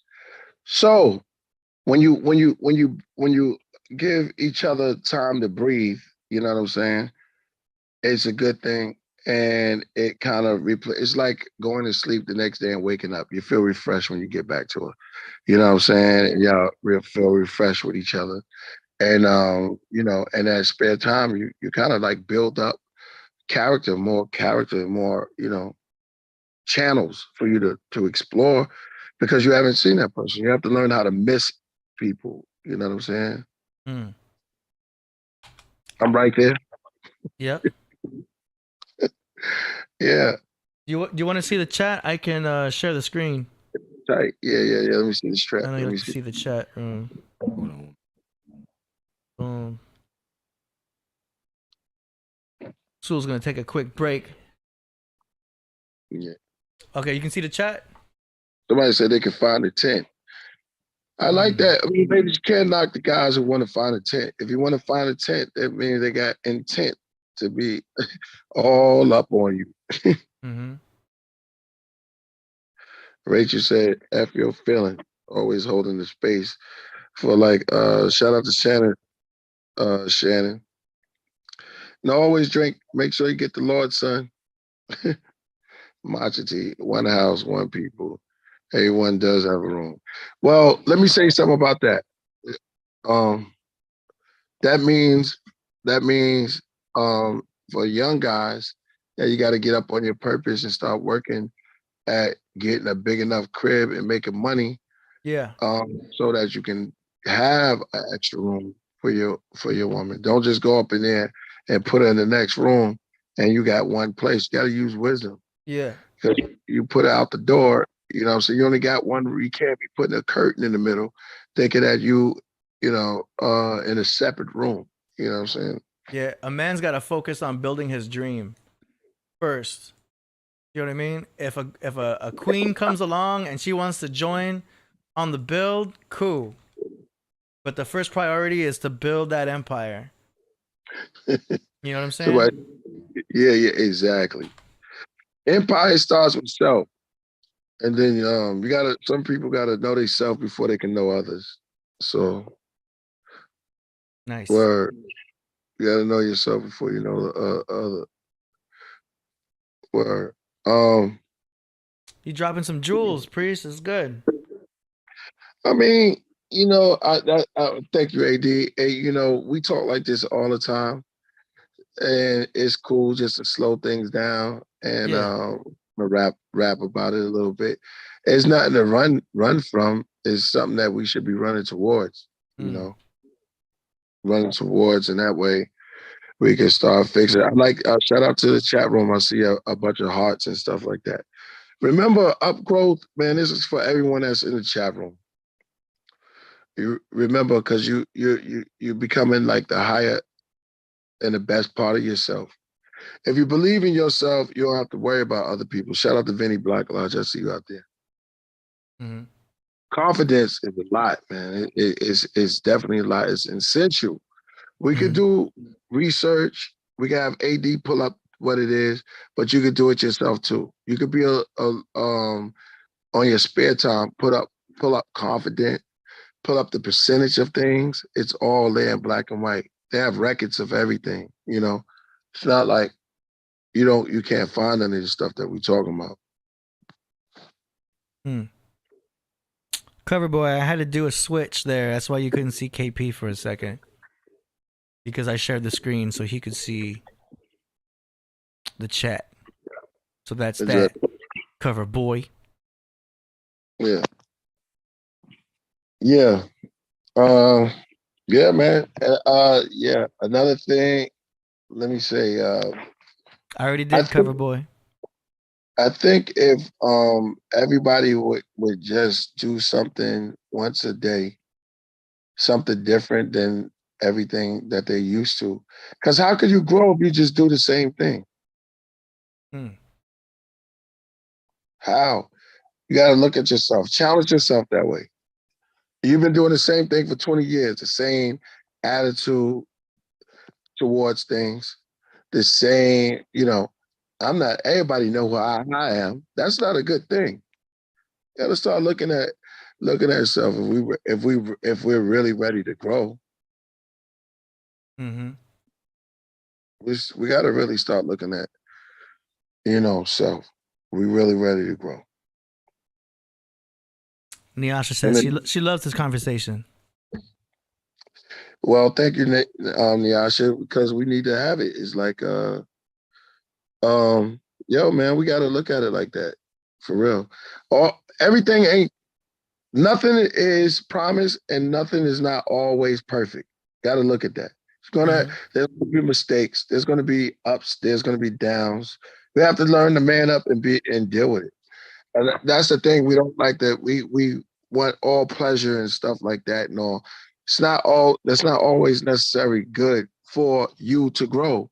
You got to experience some type of downside. That way you can appreciate the upside, and you'll learn from that downside. Western America has taught us that we should get upside all the time when it's not necessarily true. That's not naturally right or correct. You got to go to grow, do something in order to come out right. Even in the ancient tribes and technique, they showed you had to go out there, either fight a lion or fight something. I'm not telling anybody to go out there and fight lions either. I'm just saying you had to go and do something. If you want to lose weight, if you want to build up muscle, go to the gym. But you got to put forth energy in order to receive energy. It's the yin and yang. Mm-hmm. It's an essential part. It happens and it builds a relationship. It builds character. If you're with someone, put out that energy and they let them put it out. Make the yin and yang work for you. Activate your Merkaba chariot. Activate your wheels. Get all of your chakras or whatever you call them. Line them up. Line up your mind. Line up your embody the person that you want to be. Embody it in your life, put it in your meals, put it in your food, put it in your drinks, and engulf yourself in those things and grow.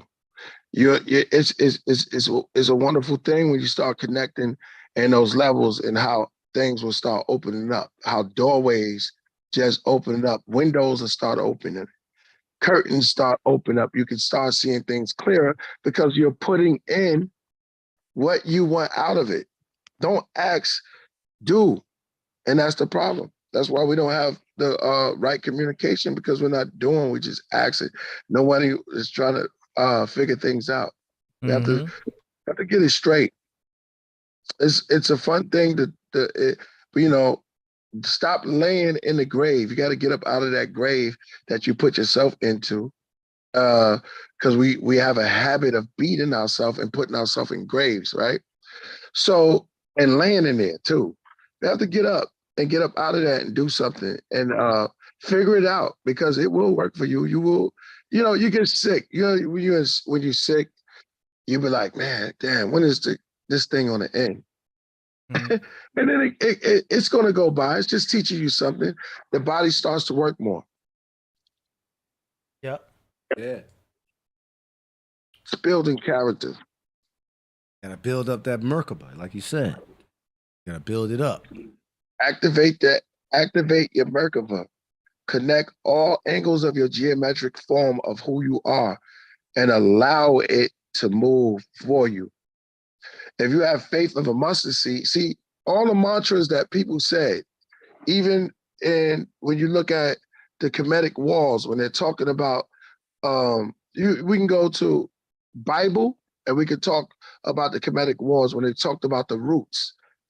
Everything is geared towards nature and building and putting something together. You know what I'm saying? So you gotta have faith of a mustard seed. You gotta have something that go on and that's internally burning in you. You have to have that power, that energy, or take control of it, and then things will start working for us. Damn. They saying in the chat room that you're in rare form tonight. Yeah, I am. Well, he's, you know what I'm he's in saying? the next day though. Y'all doing it with me, man. We're doing it together. Coverboy said some crazy stuff. I don't eat beans, Coverboy. I don't know what he's trying to say. I think he's vegan. So, priest, man. So you ready to go to Egypt?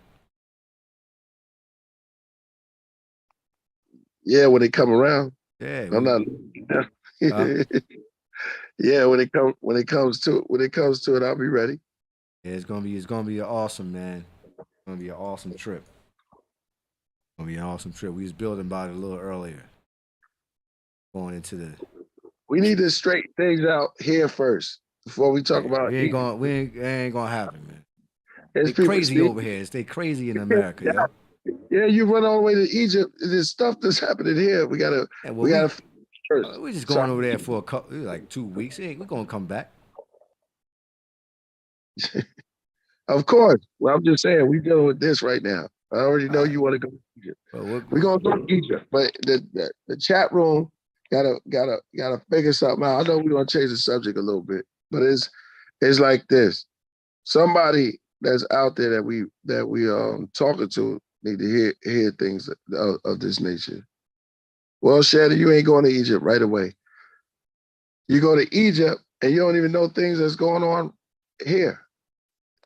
People can't even communicate with what's going on right here. Indeed. Somebody can't even have a conversation for 5 minutes. Indeed. Mm-hmm. Word. Serious. Ben Frank said we are Egypt. Coffee is a bit better in Colombia. Well, who said that? Who said that? Oh, there's different Moroccan. I had Sul, I had a Turkish. I should be. I'm gonna tell you and AD. I had a Turkish tea, and I had a Arabian coffee. Arabian coffee? How was it? How was it? They put it in sand. They heat up the sand and they turn it up there. And they let the sun heat up the sand. And then it has cardamom in it. So this Arabic coffee is off the meat rack, yo. It's crazy. And then we went and got some cold brew. Thanks to AD, lit me up. I've been running out here. Europe, these cats can drink some coffee out here. So what did it taste like? What did the Arabian coffee taste like? Yeah, they put cumin in it. You said cumin powder. You always abs be cooking. It was fly, yo. It was fly. They like fly stuff. They got this horse, right? I'm gonna talk about that too. They put it in sand. Right. It was in like a big pot of sand. And I'm gonna talk about the Turkish too. I taste both of them. I compared them. Right. What they was different, right? Both of them was different. Yeah, the Turkish. Which one was better? The Turk tea. Definitely it was Italy. You said that Italy. I like Italy. Italy kind of won. On this note, it was a refreshing kind of taste, but as far as the earthy, I gotta go with Arabia Arab tea because it was more fly. It was like almost like a they like the Arabs, they put all the little fly stuff in it, the cardamom, and they kind of like it kind of had it like it was like sweet earth. It was like a sweet earth, like chewing a sweet straw, something like that. If I can catch it up that nature, you know what I'm saying? Little nutty, earthy, chocolatey, but the chocolatey was bitter, but the sweetness didn't come from the chocolate note. It came from the straw or like woodish type of taste. Burnt beans with honey. That's funny. Coverboy was just talking about beans. Burnt beans with honey. Mm-hmm. That's how they made it? No, that's how it tastes. That's how it tastes. So, wow. Wow. You know that bean taste might come from the cumin. Did they use cumin in it? Cardamom. Okay. Yeah. Check that out. It almost gave it like a spice to it. I think it was like a so we went out there. They had some matcha too. I didn't bring my matcha because I didn't want to be the tincture man. I didn't want to be out there with all these tinks and pulling out my matcha like it was a magic trick with a folded table. Come on, everyone, come try my matcha because they had enough matcha out there. So they were doing some of the matcha too. So they had some matcha out there. That's crazy. Rapito Ray says that coffee kills the soul. BN remembers the U.S. runs off of coffee. Coffee, I think its origins is definitely Middle Eastern or How does coffee kill the soul? I don't believe that. Yeah, no, I think fluoride water would kill the pineal gland, but not coffee. Coffee is just a stimulant. Yeah, it has its origins in the Caribbeans, and it has its origin. I mean, you can look at coffee beginnings, and for those who don't know, because I'm a new jack at coffee, but I started doing some research with the cold brewers. Very good, and building with Flea because we started. He loves coffee. So, it's alternatives. It's not wrong with it. I never used to drink coffee because my mother drank a lot of coffee. I went to the tea. Mm. Yeah. I think Ethiopia has some really good coffee as well. Yeah. Oh, my bad. Yes. Yeah. It might have originated with them, God. Yes. You killed it. Yeah. My bad, yeah. You know what's so crazy? Like the brothers and sisters. Jamaica got some good tea, good coffee. Yeah. But you're right about that. definitely. You know, Ethiopians have a whole ritual that they do. Just like the tea ceremony, they got a coffee ceremony. You know what I mean? Since it might have came before the tea. Yeah, it might have came before the tea. Yeah. Nice. Damn, yeah, wow, I want to taste that, man. The Arabian coffee. Yeah, somebody just said they had herbal coffee too. That would be something different. I wouldn't say. See, when you start getting into the matcha and different type of teas and stuff like that, got to remember the thing about coffee. You got to continually drink it, man, because you don't want to crash or any things like that. Matcha, you could drink it as much as you want, but I think it's something about it is a little bit of more antioxidants in it. Coffee doesn't have that, and especially. But if you do a cold brew, you're gonna get that burst of energy. You just got to continue doing it because it's the caffeine. That's the thing. Like that's the whole reason to like mix it with milk, because the milk will slow down the absorption. I know this is some nuance right now. You're not ready for this, Priest. But you drink it with milk, you slow down the absorption of the caffeine, and then you're not gonna get the jitters so much, and that's why you want to add sugar. If you have coffee, you're gonna drop your blood sugar, because all that adrenaline being used is eating up all the glycogen. So when you have it with frappuccino or something like you add some sugar to it, you're gonna have the glycogen that your coffee can use for energy. Otherwise, you're gonna start trembling and shaking, and your body has to eat at the muscle or something like that. Do you know what I mean? I know it's controversial, but I'm not sure, man. If you have black coffee, you're gonna get the jitters, and then you're gonna be starving later. Well, that's why you gotta drink the right coffee, man. You gotta get yourself. That's if you have it black. But you add some milk, you add some sugar. Somebody was saying a nice release, and then you get a nice calm down. You gotta hold on, AD. I disagree with you. I don't. First of all, go. They got different alternatives for the milk. They have that's fine. All the alternatives are fine as long as you're eating it, or you have it with something, or if you eat it if you have coffee after breakfast, it's even better. As long as you have something in your stomach or you ate before, so that your body has glycogen to use. You know what I mean? If you wake up in the morning fasted and you have black coffee, your body's gonna use up all the glycogen that's left in your system, and then you're gonna crash. Yeah, you should eat some fruit or something first. Yeah, fruit. You know what I mean? Honey, it doesn't have to be. You don't have to put it in the coffee. As long as you ate breakfast first, it's better to have coffee after you ate. That's what I'm saying. That way your body will have, What's the guy? What you called it? Glycogen. Okay, what's that? So that's like what sugar will become.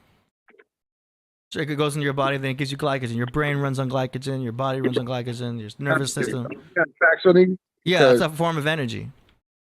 That's what your body needs. It's the body's preferred source of energy. Where's the source at? You gotta give a source. Is this coming from you? No, this is just known stuff. This is just known. Like standard medical shit. Like your body runs on glycogen. That's why they call it blood sugar. Right. You know what I'm saying? Okay. So if you have black coffee, yeah. If you want me to take your word for it without coming with you the can source, Google it later. I'm just saying, it's blood sugar. You know what I'm saying? Your coffee will drop blood sugar if you have it straight up black with an empty stomach. Okay, so you're saying to the people, put milk in it, or eat it. Have it after breakfast.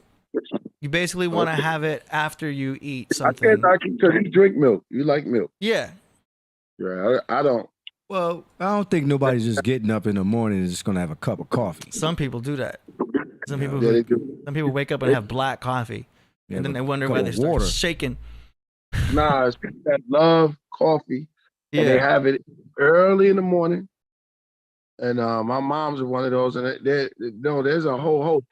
Hey, listen, try getting up early. Just do a task and get up. And I know you got a Starbucks around you, right? Hell yeah. Hit a Starbucks. I'm talking to Sue.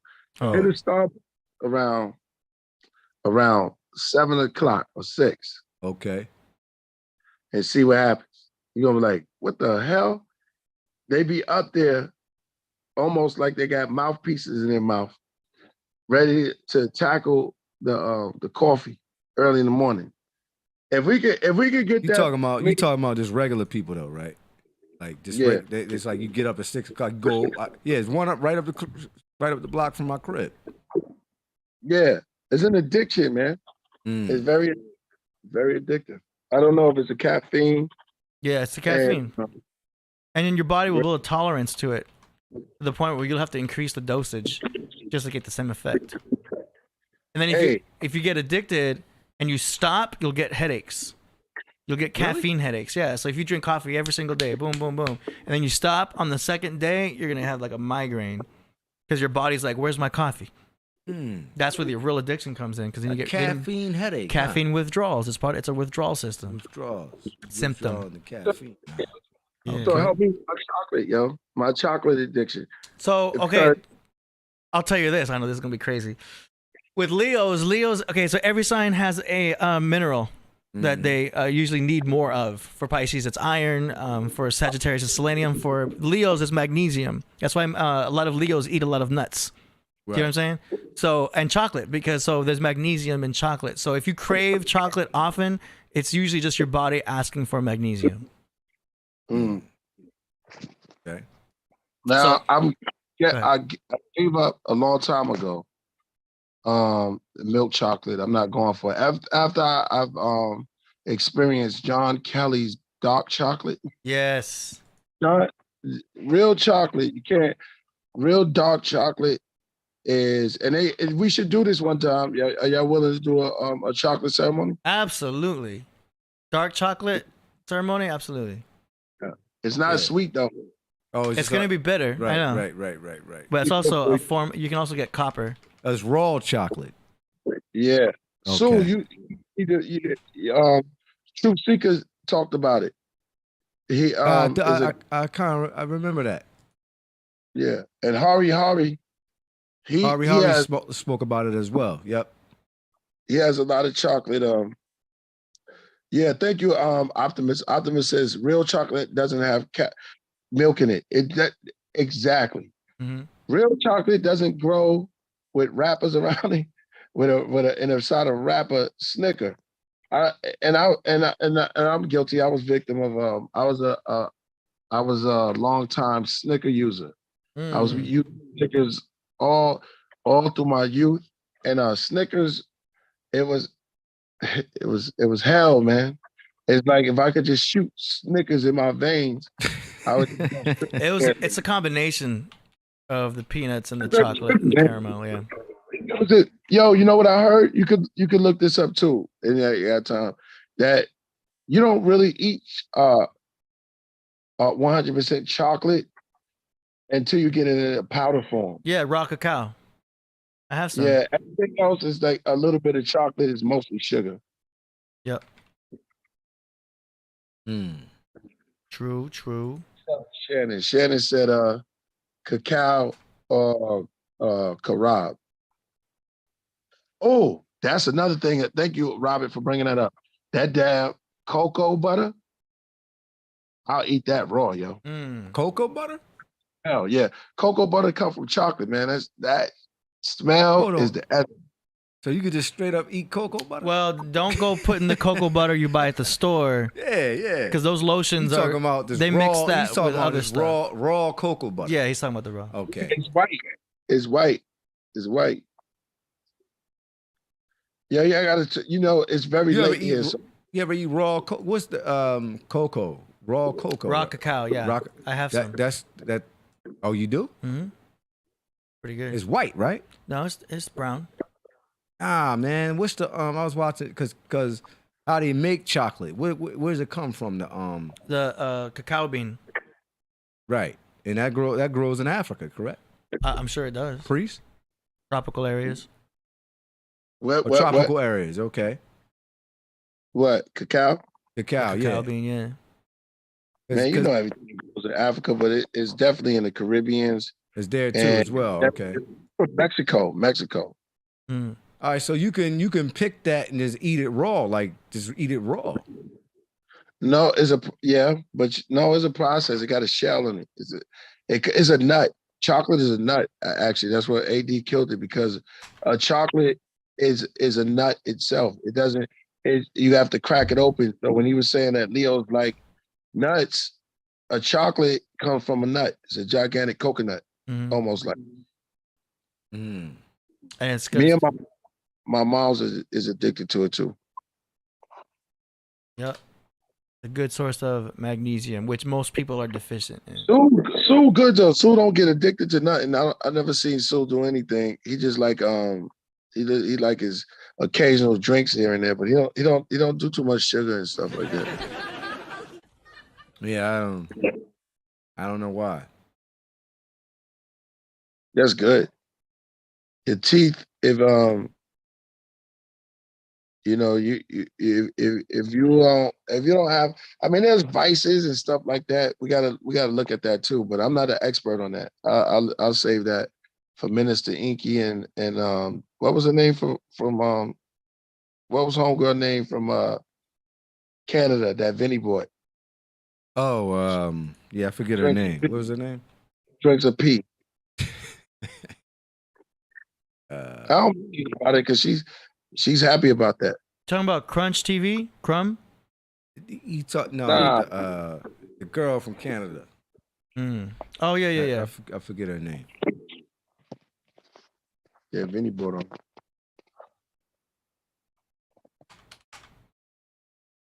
Yeah. Shout out to the chat room once again, man. All day, y'all up in the building. Somebody said I got salivation. Ghana is a big producer of cocoa. Yeah, you gotta. Yep, exactly. That's dope. What's that cocoa? Right. Yeah, You can say cocoa. You can also say cacao. Cacao. Yeah. Well, that's what I know it is. Cocoa. That's what I was trying to say to you. Yeah, both are correct technically. Africa got one of the biggest resources of the whole planet. A lot of things are growing in Africa, you know. And then they come out there, it's real earthy, you know. Ethiopian, I would choose.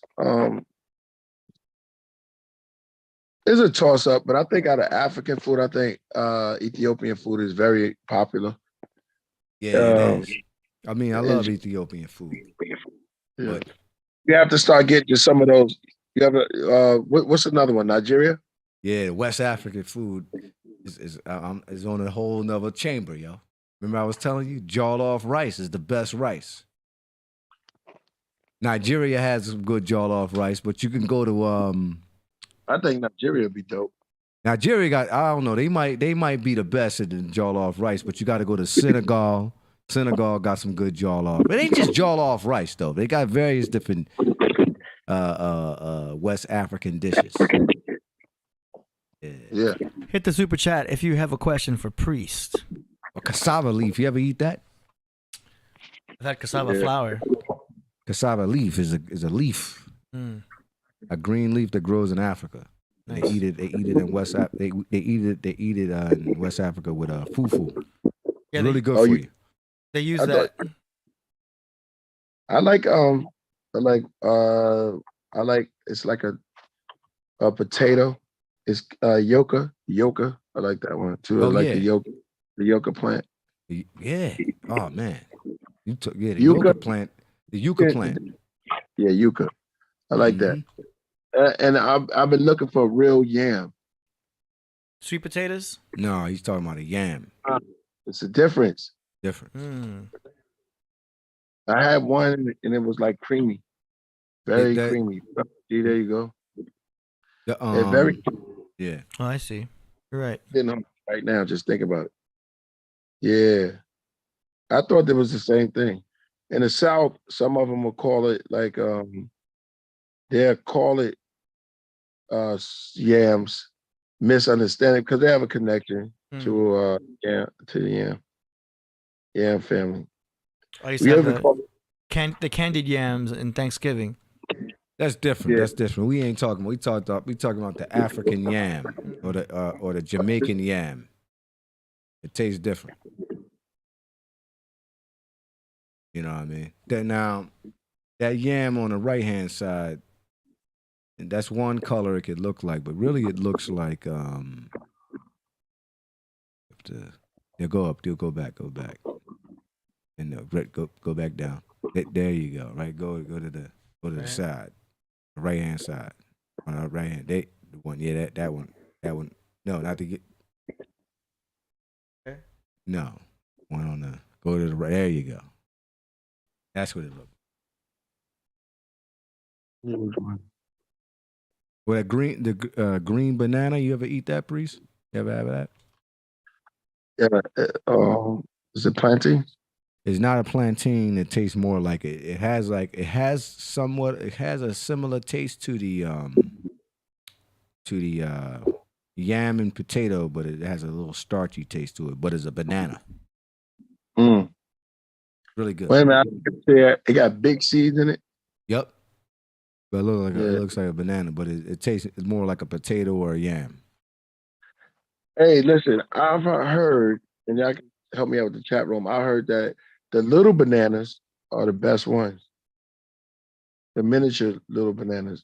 I had that one. I had the one in the middle. I had the purple one. I had that. I finally tasted that. It was good. I don't know. Yeah, it was good. It gave me a very frothy, like what I want to say, sour cream. I'm serious. This the yam got a sour cream texture to it, fluffy. See, like that. That's crazy. Like just purple mashed potatoes.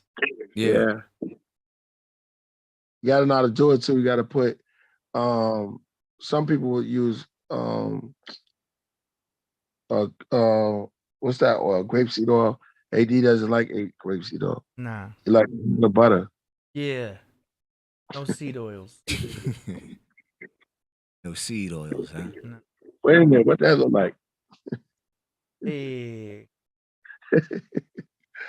I told you, food is very sexual, yo. Mm-hmm. And trees. Coach Kendaka says the Bruno bananas, the little ones, the ones are the best because they are not hybrids. Yeah. Hey, talk about that heirloom tomato. Oh man, Priest. Yo, they got them at Whole Foods, yo. Yes. Yo, yes. They got them but they expensive. Yeah. And Jones like they like $5, man. They almost $6. Yeah, you treat yourself one day and you grab yourself an heirloom tomato. They have heirloom lettuce too. It's the most natural state it comes, but all you need is olive oil and a little bit of pink salt, and you're in heaven. You know what I mean? You eat tomatoes after a time, and it kind of helps you out with things that you don't even know that it does. Look at the colors, the beautiful things.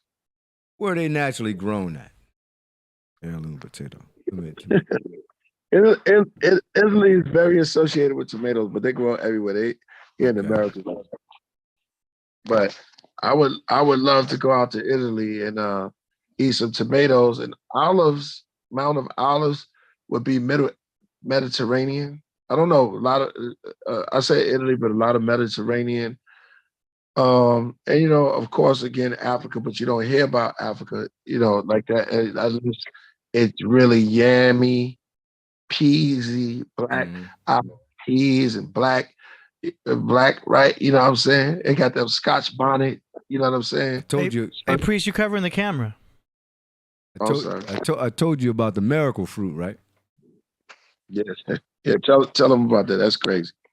Miracle fruit is the only fruit in Africa. You eat it. You look it up. It's called miracle fruit, and you eat it. And if you eat it with something else, and it makes it taste better. It only grows in Africa. Miracle fruit. Look that up.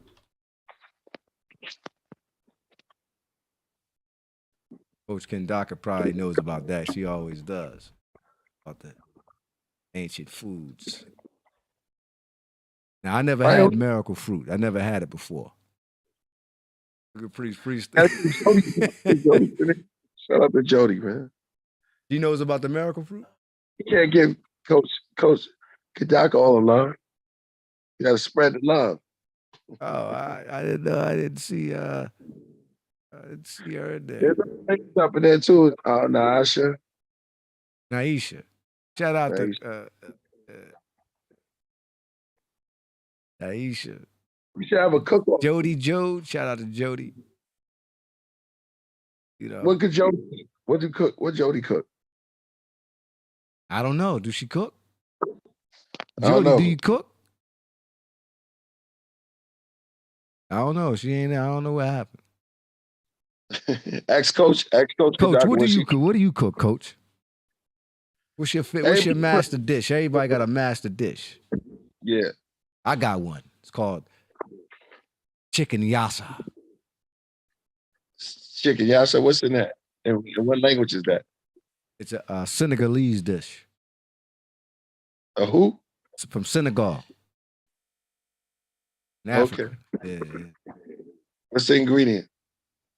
Olives, onions, mustard seeds, a habanero pepper, right? Of course, chicken.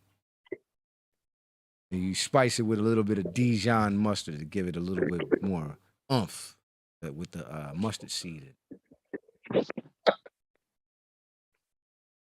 I mean, there you have chicken yassa. All right. You know what I mean? That's the only thing I got. Anything else, I can make a good red snapper too on the grill. Lord. Oh, yeah? Yeah. How you do it? Bake it or smoke it?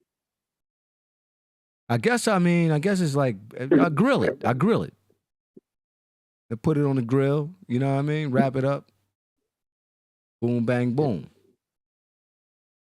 Yo, man, you got to understand it's crazy late right now. Get off here, man. You sleepy? Yeah, I might get off and then come back. Okay, we right here. All right. Yo, when y'all going to do y'all going to get on that? We talk about a lot. I'll see y'all right back. All right.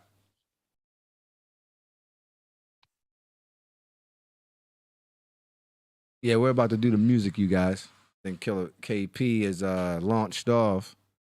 Said he's gonna be back, so. Yeah, you know what I mean? I do a little cooking myself, but I ain't that good at it. You know what I'm saying? What's up, you guys?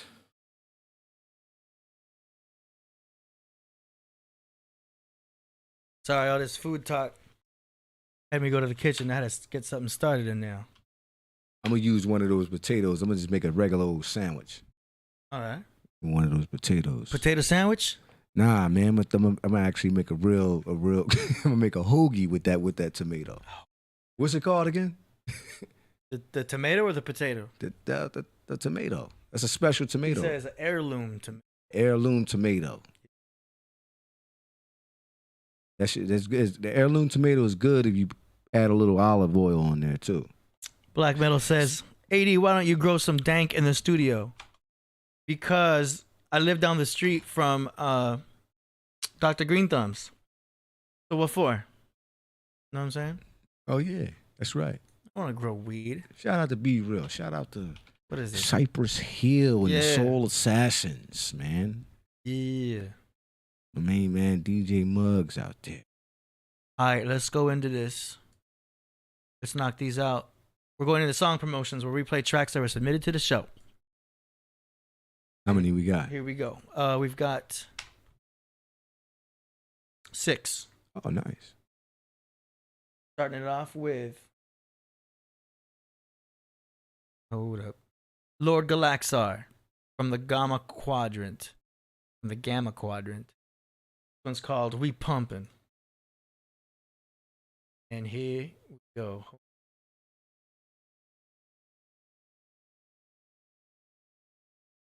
Get $1 out.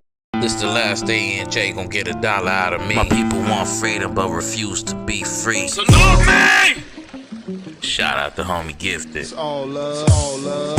100 curls, 50 sit-ups, my arms and guts sore as fuck. Shout out to all the fat that I was storing up. I burn muscle like trees at dude's night. Matcha tea, Red Bull chasers, I'm dynamite. Use the bass drum as some lightweight, need to lift some. Shout out Kylie Muscle. We pumping, nigga. Elephant, rhino, gorilla eat nothing but vegetables, and they the strongest motherfuckers. Stick Man from Dead Prez got an album called The Workout. That shit be bump. 800 carbohydrates, then lift 200. Yeah, damn, I'm pumping. We pumping, nigga. Stroke the pussy from the core, that's cardio. Love knocking me some Mary Horse. Shout out to cardio. Shout out cardio. 6 cardi. One more rap. One more rap, nigga. Pumping, nigga. Pumping. 78. 739. Yo, nigga, push yourself. Push yourself.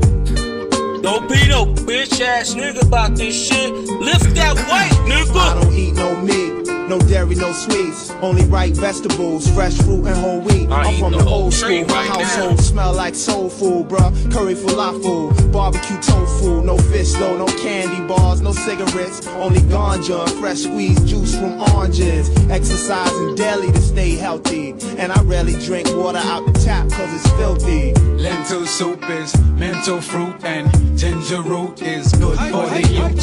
Fresh vegetable with them ital stew. Sweet yam fries with the green callaloo.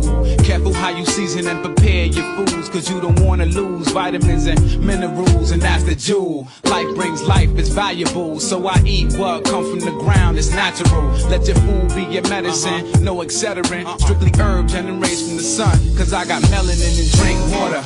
8 glasses a day, cause that's what they say. They say you are what you eat, so I strive Nice. to eat. That was so perfect with what we were just talking about. Yeah, I mean, We went from a food conversation to a food song. yo, listen, man. Cool. Listen. Good track. Listen. All right. Galaxar. Is that it? What's his name? Lord Galax. Lord Galaxar, man. That was a good track. All right, man. Yeah, but see what he did was he rapped over that. That's a Dead Prez song. It's a beat. And he rapped over that song, right? But then Galaxar, man. I don't know what you doing, man. You did this last week with the Capadonna joint, the Killer Army joint. I forget what song it was. You had Capadonna in there. Shout out to Capadonna, man. Assalamu alaikum, my brother. And then you did the same thing with this video. But then not only that, you had your shirt off. You had your shirt off, brother. Now Stick, I know M1 and I know Stick, man. Come on, brother. You don't have no tights on like that with your belly all out with no shirt on. You know what I mean? You can rhyme. We said that last week, man. But don't disrespect the gods like that. You know what I'm saying? I don't know. I understand that the charisma or whatever and what you're trying to do and whatnot. But it's just like, I don't see how that image of you and your rhyme went with that song. And I'm not trying to knock you. I'm not disrespecting you, brother. I'm looking in the camera. I'm not disrespecting you. All I'm saying is just, come correct next time. You know what I mean? It's just a little, I don't know if I want to call it disrespectful, but, how about this? Just do something dope. Do something dope. And I'm not knocking you. I like your rhyme style. I see what you're doing with it, but just do something dope, yo. I mean, you don't need to redo these songs and put yourself on these songs. That's the vegetarian joint. What's that joint called? I forget the name of that joint from Dead Prez. Shout out to M1 and Stick and Dead Prez, man. Lord Jamar, too, because he helped them guys. And, Loud Records. Man, K9, peace to K9, man. I just had to say that. It's a good song. I'm waiting on AD to go to the next song. Somebody say, Rasul, you make something though. Come on, man. I'm not knocking him. I didn't knock him. All I'm saying is it's just like, it's like you gonna do a freestyle. All right, it was whatever. Shout out to Lord Galaxar, man. Just, Yeah. you know. Well, he sent another one in. Oh, man. And it's called CS The Ride. CS The Ride. Okay. Here we go. This is a little bit more original. There you go. Yeah. Put your hands inside of here, okay? Yep, so you hold on anywhere that you want to, okay? Deal? For all the low lives and big dogs. If you're going down in the whip, or y'all like the front end ride. You won't get sick. Modified whips with night rider kits. My license plate say I got your bitch. Make hoes ride the wave. The car rap got the ocean wave. Bro, I can do this shit all day. Interior lights project the stars like a rose. Disco lights on the floor for these hoes. You know how it goes. Ain't no kissing, cuddling, all that gay shit. Save all that for your boyfriend. Just pay the pimp. Dig it, baby. See the tires, same logo as the Goodyear blimp.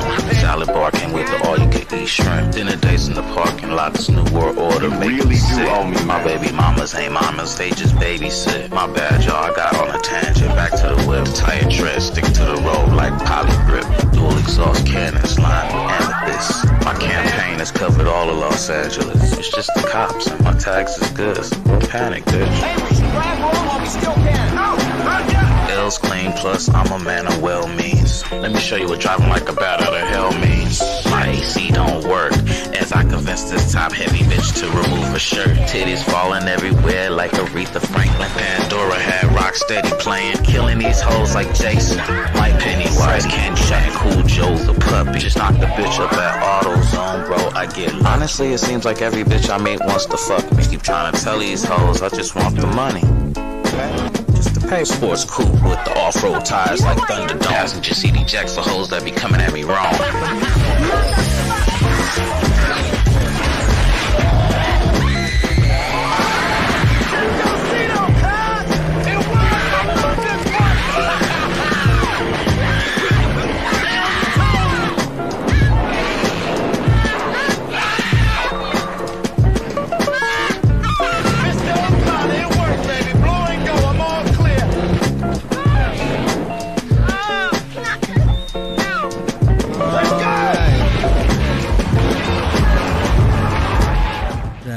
Lord Galaxar with CS The Ride. What'd you think? Huh. Interesting. Laid back. Chill. I like this one better than the other one. Mm. He didn't have himself in the video. He didn't have anything weird on. He didn't have his shirt off. Mm-hmm. This one was a straight clip with the rhyme. We heard him rhyming. Yeah. Clip. It went straight to the point. Good job. Mm-hmm. No doubt. Galaxar. I think that's what his character's supposed to be. He's supposed to be this crazy, like, I'm starting to think he's like this crazy comic book character. Look at his name, Lord Galaxar. Like he's doing, you know. Yeah, hold on. Like a character, something like that. Galaxar. I got something here from DJ Aurora Borealis. I think it's an MP3. Okay. Double check. Works.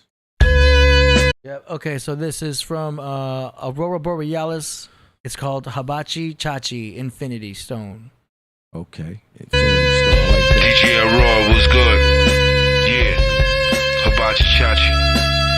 Judo Bronson. Yeah. This is Chachi with all of the Infinity Stone. Going in bed reality. I go and change your multi-universe with a verse. My verses and songs ain't no different from reverbs in a song. I got the power to change mentalities in Babylon. You hit them with the mega, but I'ma hit them with Galvatron. Gotcha got a level I could go make up a spirit bomb. I got the ego stone, I'm in the multiverse. Ever since reborn, Hibachi on your turf. I use the eye of Agamotto, the time stone. With space, I shift shape, keep the time going. With reality, bending reality and what you think. Don't use it all the way like to manipulate the mind stone. Chachi not talking this too much, you get your mind blown. I ain't really too civil, who paid attention all the different time zones. To you moolies, I rap your pepperoni, make a cow zone. Jim Brony, I'm never phony, you could ask Paisan. The only venom is Python. Go against me, your hypothesis quite wrong. The difference between me and you get bored. When Chachi sitting planning about the next best thing to go and do. You gon' eat somebody's plate, I'ma serve some people food. You gon' worry about some J's, and kids to go to school. Use a lazy worker, hand still in the water, I use a harpoon. I'll knock you eating Chinese food, I'm eating Sarkoop. Clark Kent without the phone booth. Bruce Wayne in his prime, drinking Henny while I'm pulling a dime. I got the chakras all aligned while I'm seeing the signs. I'm getting goals, got the power, roll around with a time. Don't give a fuck what man is, old school, holding my John. Say Carter, you gon' think of Sean. But I like the clothing line for kids, I like my kids wearing on. Rather not talk about ballin', but homie see the fall. Plant it from the roots, you crouch and see it corn. Niggas copping on the lead, make sure your seal is on. Dealer's gone right for a while, but the deal is gone. Chachi took a hit like Super Saiyans, though I'm healing strong. Powered up, you see the glow quiet before the storm. Chachi. All right. Yo, You like that? that was hot. Now, hold on. Let me ask this question. Was that Aurora Borealis? Or somebody was rapping over that? Yeah. Oh, all right. Well, whoever that was, he was hot. And the beat was hot. Shout out to Aurora Borealis. I think the rapper's name was Hibachi Chachi. Hibachi Chachi. Yeah. Shout out to Hibachi Chachi. I loved everything about that. You That know was what I'm good. saying? That was some grimy joints. I loved the lyrics. I loved how he incorporated the Infinity Stone with, like, used that as metaphors. And he talked about the time stone. He was saying all kinds of stuff. And the beat, right? The beat, you know what I'm saying, went right with the vocal tone and the lyrics. K9 says, told y'all he's sounding clear. Hold on. I think this is Aurora. I see you, Aurora. I know that. Was that Aurora Borealis? I don't know. I know the beat was definitely him, but when he submitted it, it says here, Hibachi Chachi, Infinity Stone, produced by Aurora Borealis. Okay, all right. So let's see what he says if he pops up in the chat. Yeah, that was raw. Yeah. That was a bomb for that. That was hot. Hibachi Chachi, Royal Boro, whoever did that, that was off the chain. Mm-hmm. All right, next up now. We got a video here from Tobra from Houston. It's called Beat Tape Volume 1.1.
Yeah, that was all. Oh.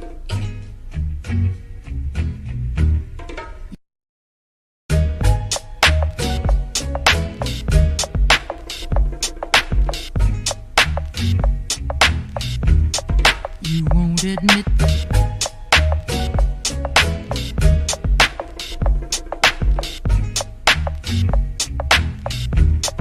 you won't admit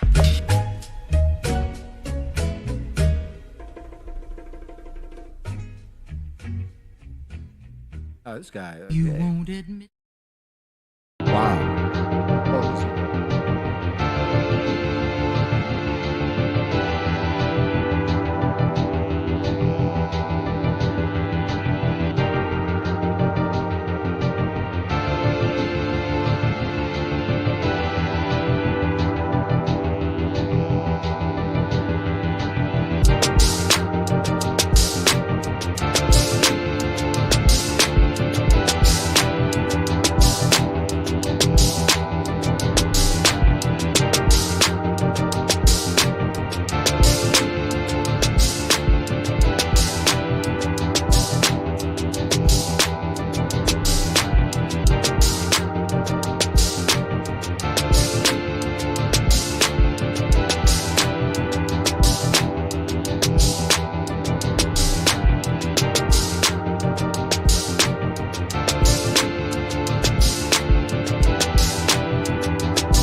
Tobra from Houston. That is Beat Tape Volume 1.1.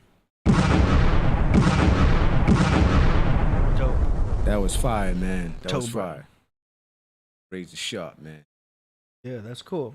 I see what you're doing. It's some good promotion to do it like that. Yeah, that was hot.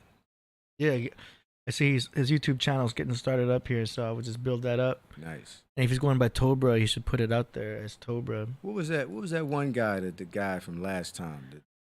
I don't remember. The guy that made the Star Wars beat. Yesterday is a blur. You don't remember? All right. I remember liking something. He was a guy. He sent the beat in. He told us to go to his channel, and he had all kinds of those kinds of beats. You forgot who he was? Yeah. Oh wait, I think it's right here. The Inner Realms label. That he had the Duel of the Fates, the Star Wars joint. I think so. We'll Yeah. check him out. The Inner Realms label. Yeah. Okay. Moving on. This next one is by Mark of Buddha. You know the Mark of Buddha. Attention, ladies and gentlemen. Shout out to the Mark of Flight Buddha. 214 is now boarding at Gate 12 for New York, Philadelphia, It's called Hello There. Baltimore, Hello there? Washington, Why, hello Richmond, there. Atlanta, Like and Obi-Wan. Miami. Why, hello there.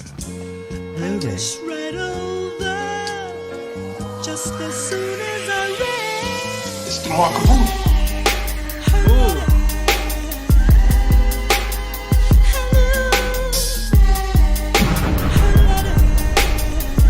I like that snare.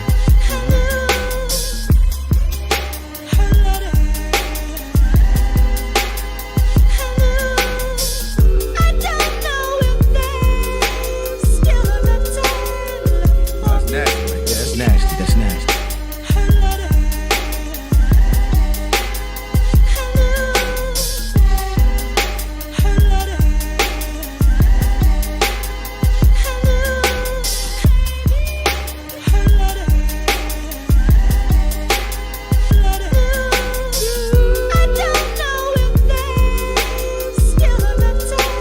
Yo, Priest would kill this.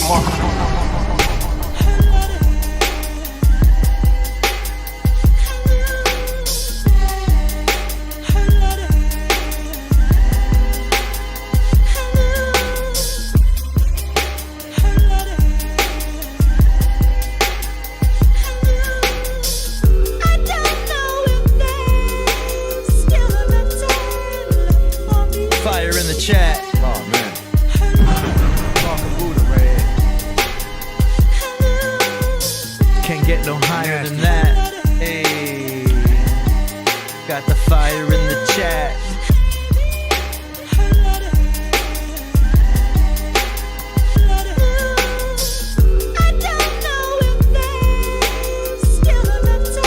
It's the Mark of Buddha. Woo! It's a vibe right here. Yo, this is a hit song waiting to happen. Yeah. If somebody spits right to this, You know what I mean? yo, this could be a hit song. Mark of Buddha, man. You got another one on your hands, man. Keep it up, man. Yo, follow Mark of Buddha on YouTube. Yeah. The Mark of Buddha. Shout out to the Mark of Buddha. Fire. Good mix, good snare, good kick. Yo, if Priest was here, Oh, God. if Priest was here, he would say, "Save me that." I'll tell you right now. Yeah, man, that was dope. Everybody asking me to freestyle on it. And I seen a weird jab from Galaxar, whatever his name is. Hey, listen, I'm going to let the beat play out. This is Mark of Buddha's time to let him shine. So I'm not taking my brother's shine. For me to, I'll freestyle sometime. So let's let the producers live. And, you know, there you have it. The Mark of Buddha. Give him a round of applause, AD. That was a great one. Nice. All right, next up now. Gotta let the producers shine. Yeah. Last one up here, we've got none other than the one and only. Oh, wait. Nope, I take it back. This is the DJ from Guam, featuring Merciless Marcellus. The DJ from Guam. Oh, man, shout out to the DJ from Guam, man. Yeah. Whenever you ready for that song, brother, let me know. Here we go.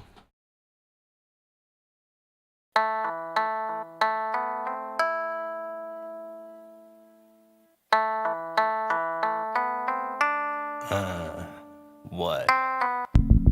Track is called For You. DJ Quinn on the beats. Merciless. Check the rhyme.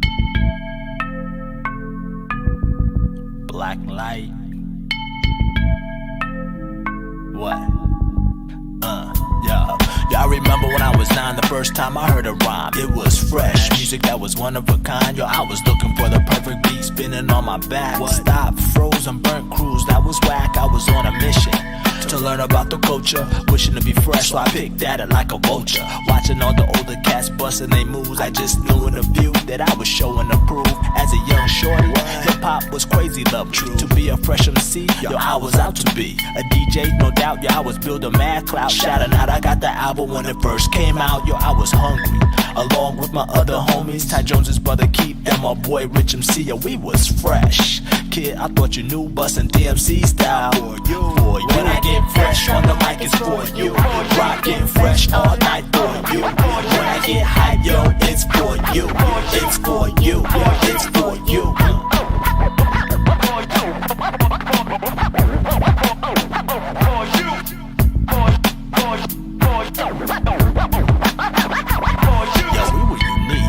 Yeah, we set our own trends, hip-hop being chic. Now the streets was our friend at the center jam, where I rock my suede Pumas. My Adidas came later, but the Jordans rock sooner. I stay fresh, of course. Yo, I'm the Merciless, had gear on layaway at the base BX. I couldn't wait to sport them. On the first day of school, pop locking, body rocking. Yeah, I knew I was cool. You couldn't tell me nothing. I was fronting all the ladies, asking for my number. I was like, yeah, maybe. I was mad crazy, thinking I was hip-hop. The nonsense stopped, but started sagging a lot. I rock painted on jeans and oversized overalls, sported high top fades with BKs from the mall. It was all good, son. I thought you knew, rockin' shell toes, DMC style. For you, when I get fresh on the mic, it's for you. Rockin' fresh all night for you. When I get hype, yo, it's for you. It's for you. It's for you.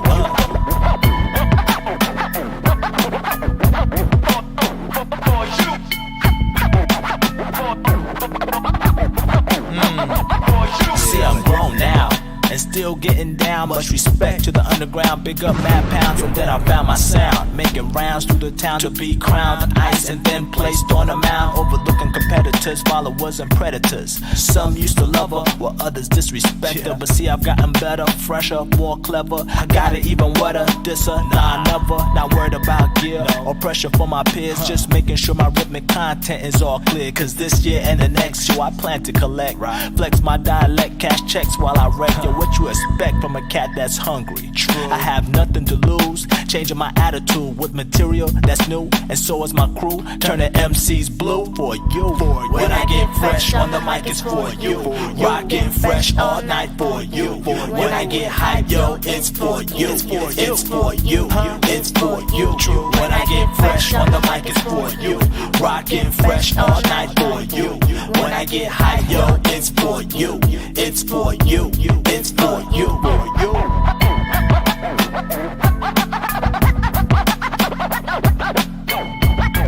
Black light.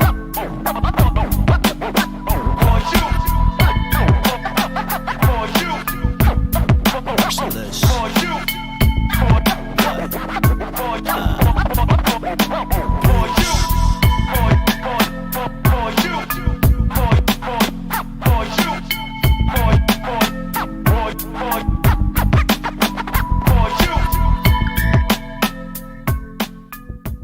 Hey, how you like that? Yes. That was cool. I like the beat. That. Go ahead. You know, good snare. Classic hip hop. Not only that, what's so awesome about this track right here? Shout out to Guam, by the way, the DJ from Guam. And is that featuring, what's his brother's name? That is, hold up. Featuring Merciless Marcellus. Merciless Marcellus. I like that. Yeah, Marcellus. DJ from Guam. Man, one thing about this track, sounds like a classic 90s joint. Very hip-hop. You know what I'm saying? Very hip-hop. And not only that, you know what I'm saying? They added scratches into the hook. Yeah, I like that. You know what I mean? I like the scratching. That's DJ Guam. Shout out to DJ Guam. Merciless. What again? Merciless what? Merciless Marcellus. Merciless Marcellus. I wanted to get that right. You get the lyrics and the DJ skilling on that track. That was just awesome. You know what I mean? We need more turntablism nowadays. Yeah. Because you know, they now is no hook. It's just a rhyme now. It's a loop. Yeah. And shit. It's like rock songs no longer have guitar solos. Yeah. And hip hop songs no longer have scratching. You gotta throw that hook in there sometime. You gotta know bring what I mean? it back. And he had a hook and the scratch in there, right? No, that was cool. Yeah, that was chill. So that was awesome, man. Shout out to the DJ from Guam. Shout out to the Merciless Marvelous. You know what I mean? That was awesome. That was totally awesome. Yeah. Keep up the good work. And again, you know, whenever you ready, Guam, you know what I mean? I got something for you. We got a last minute submission here. I was about to end it. But we got a last minute submission here from Fella B. Nice. Fella B was good. Fella B, you got to put the name of the song in the name of the song area. You're putting your name again. This song is called Islam. Oh, nice. All right. Here we go.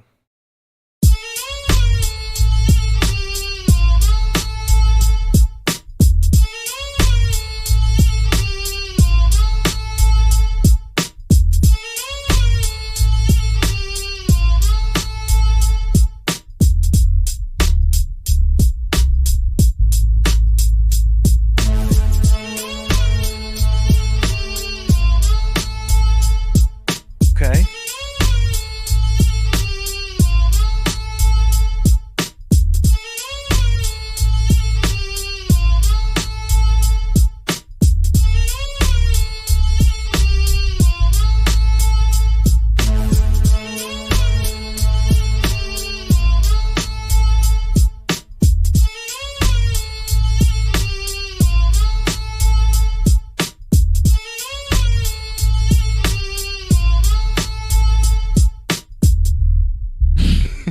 AD, you on it. AD, love it. Yeah. Break it down.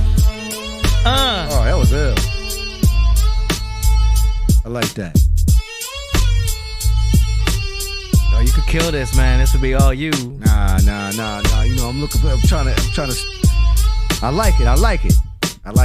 But you know, looking for something different. But I like it though. I like it. That's dope.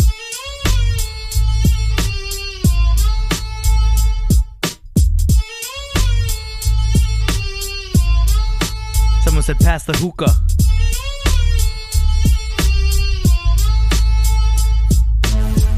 Yeah.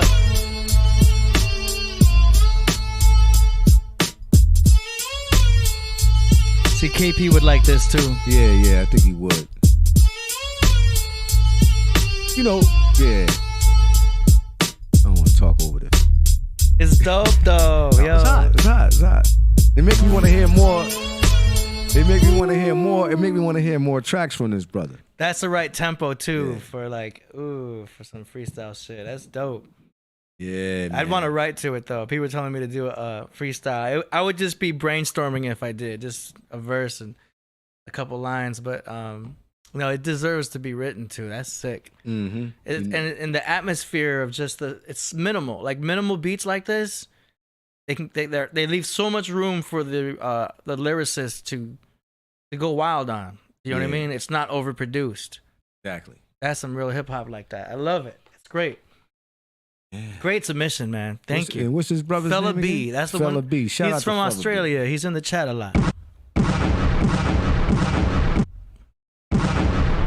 Fella B, man, keep up the great work. Keep sending in tracks. Keep sending in more tracks. That was fire, yo. And everyone liked it else too.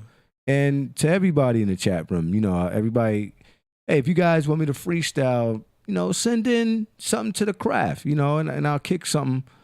Or if you don't want to hear freestyle, I know a lot of people be asking. I know Ceaseless be asking to play some of my stuff.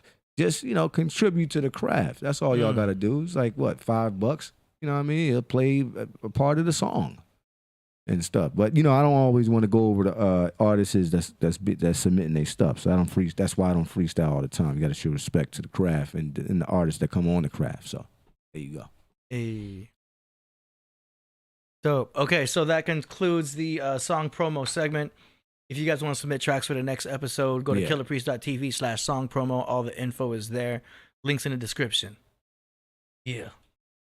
All right, you guys, here we are. And yeah, Priest's gonna be back. He's like acting like he's coming back maybe next week, or he could be here on Wednesday.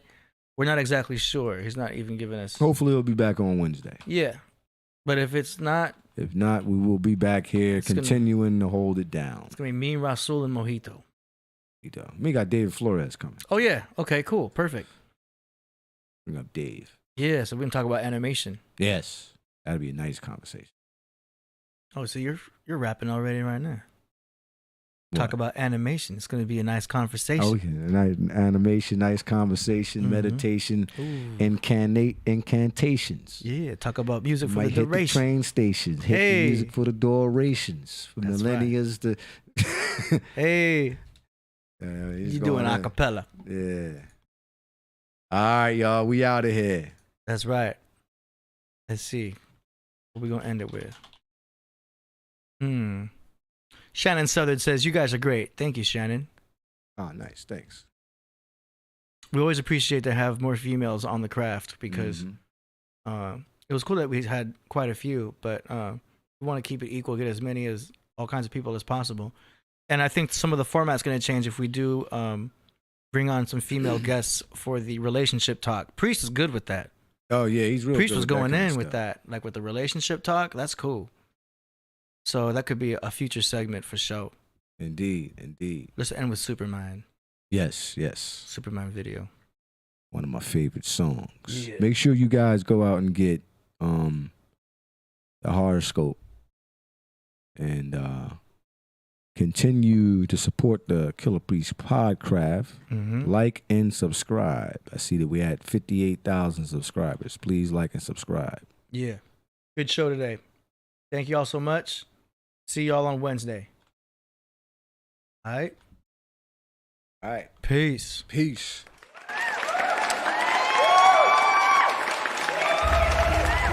Yeah. You're all welcome. Everyone is welcome to my cafe. My name is Priest. Known to many, you're an angel. Priesthood. Unknown source. Masada. Wonderful day, Somerset. But what I'm gonna do now, I know y'all been missing, so I'm back. Here we go. Rattlesnakes on the Pharaoh's plate. From an ancient time that had no date. Poisons, legends in a gaseous state. Lucifer initials on my window of my limo. The golden guard on my license plate. I'm from a distant past. I look through the glass. I see 72 angels wearing the devil's mask. One side happy, the other side sad. Roman leaders around the Mona Lisa. A golden night. I glow in the Giza. Sharp as a knife that goes in the Caesar. Sinners in the night. Whisper like the Reaper. Dark fantasies of Mark Anthony. Julius Sinners and Jesus. A king heart's vanity. Ancient art of his family. Empires built on desire, fire, and prophetic destiny. The sky's ebony, the lights are heavenly. A knight's legacy, die pleasantly. Coins cover his eyes in a mushroom patch. Boxing with dandelion as they close his tomb latch. His fair widow weeps well. Above the moon is pale. She's doomed as well. Her perfume smell of pineapple juice, sliced fruits. Her hair nice roots. She rubs her skin with oil from coconut shells. Statues of Michael, the dragon slayer. Black schools, disciples. disciples, African prayers, assassins on stairs, beware. While my mind divine, I'm deeply devoted, dreaming of destinies. My jury's heavy, a gold icon of St. Gregory, a lush getaway in the middle of nowhere. I'm your tour guide to the lost tribes, from abandoned buildings, living poor lives, from the east side to the north side, till the beast rise, New York skies, police ride through the south side, children outside to the west side, a child with fresh eyes, till he grows up, he's seen it all. Pregnant girls, teens in the morgue, fiends in the halls. Those try to get clean have lean withdrawals. Pills and alcohol, killed for amounts of raw. In the field, a bouncer ball. Super Bowl, a UFO, just make it account for yours. Hermes dies with Versace on. Michelangelo paints him laying in Venus's arms. Execution's death,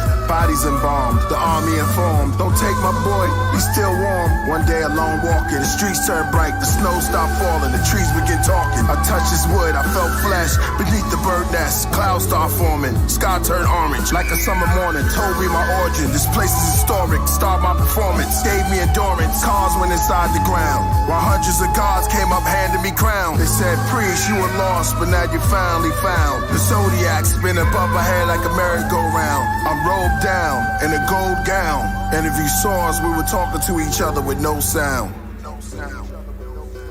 Profound.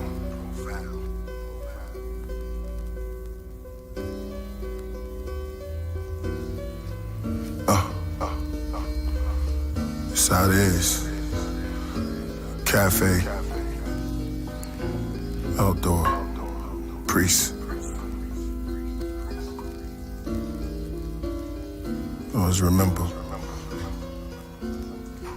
Kings to gods. All in the supermind. All in the supermind.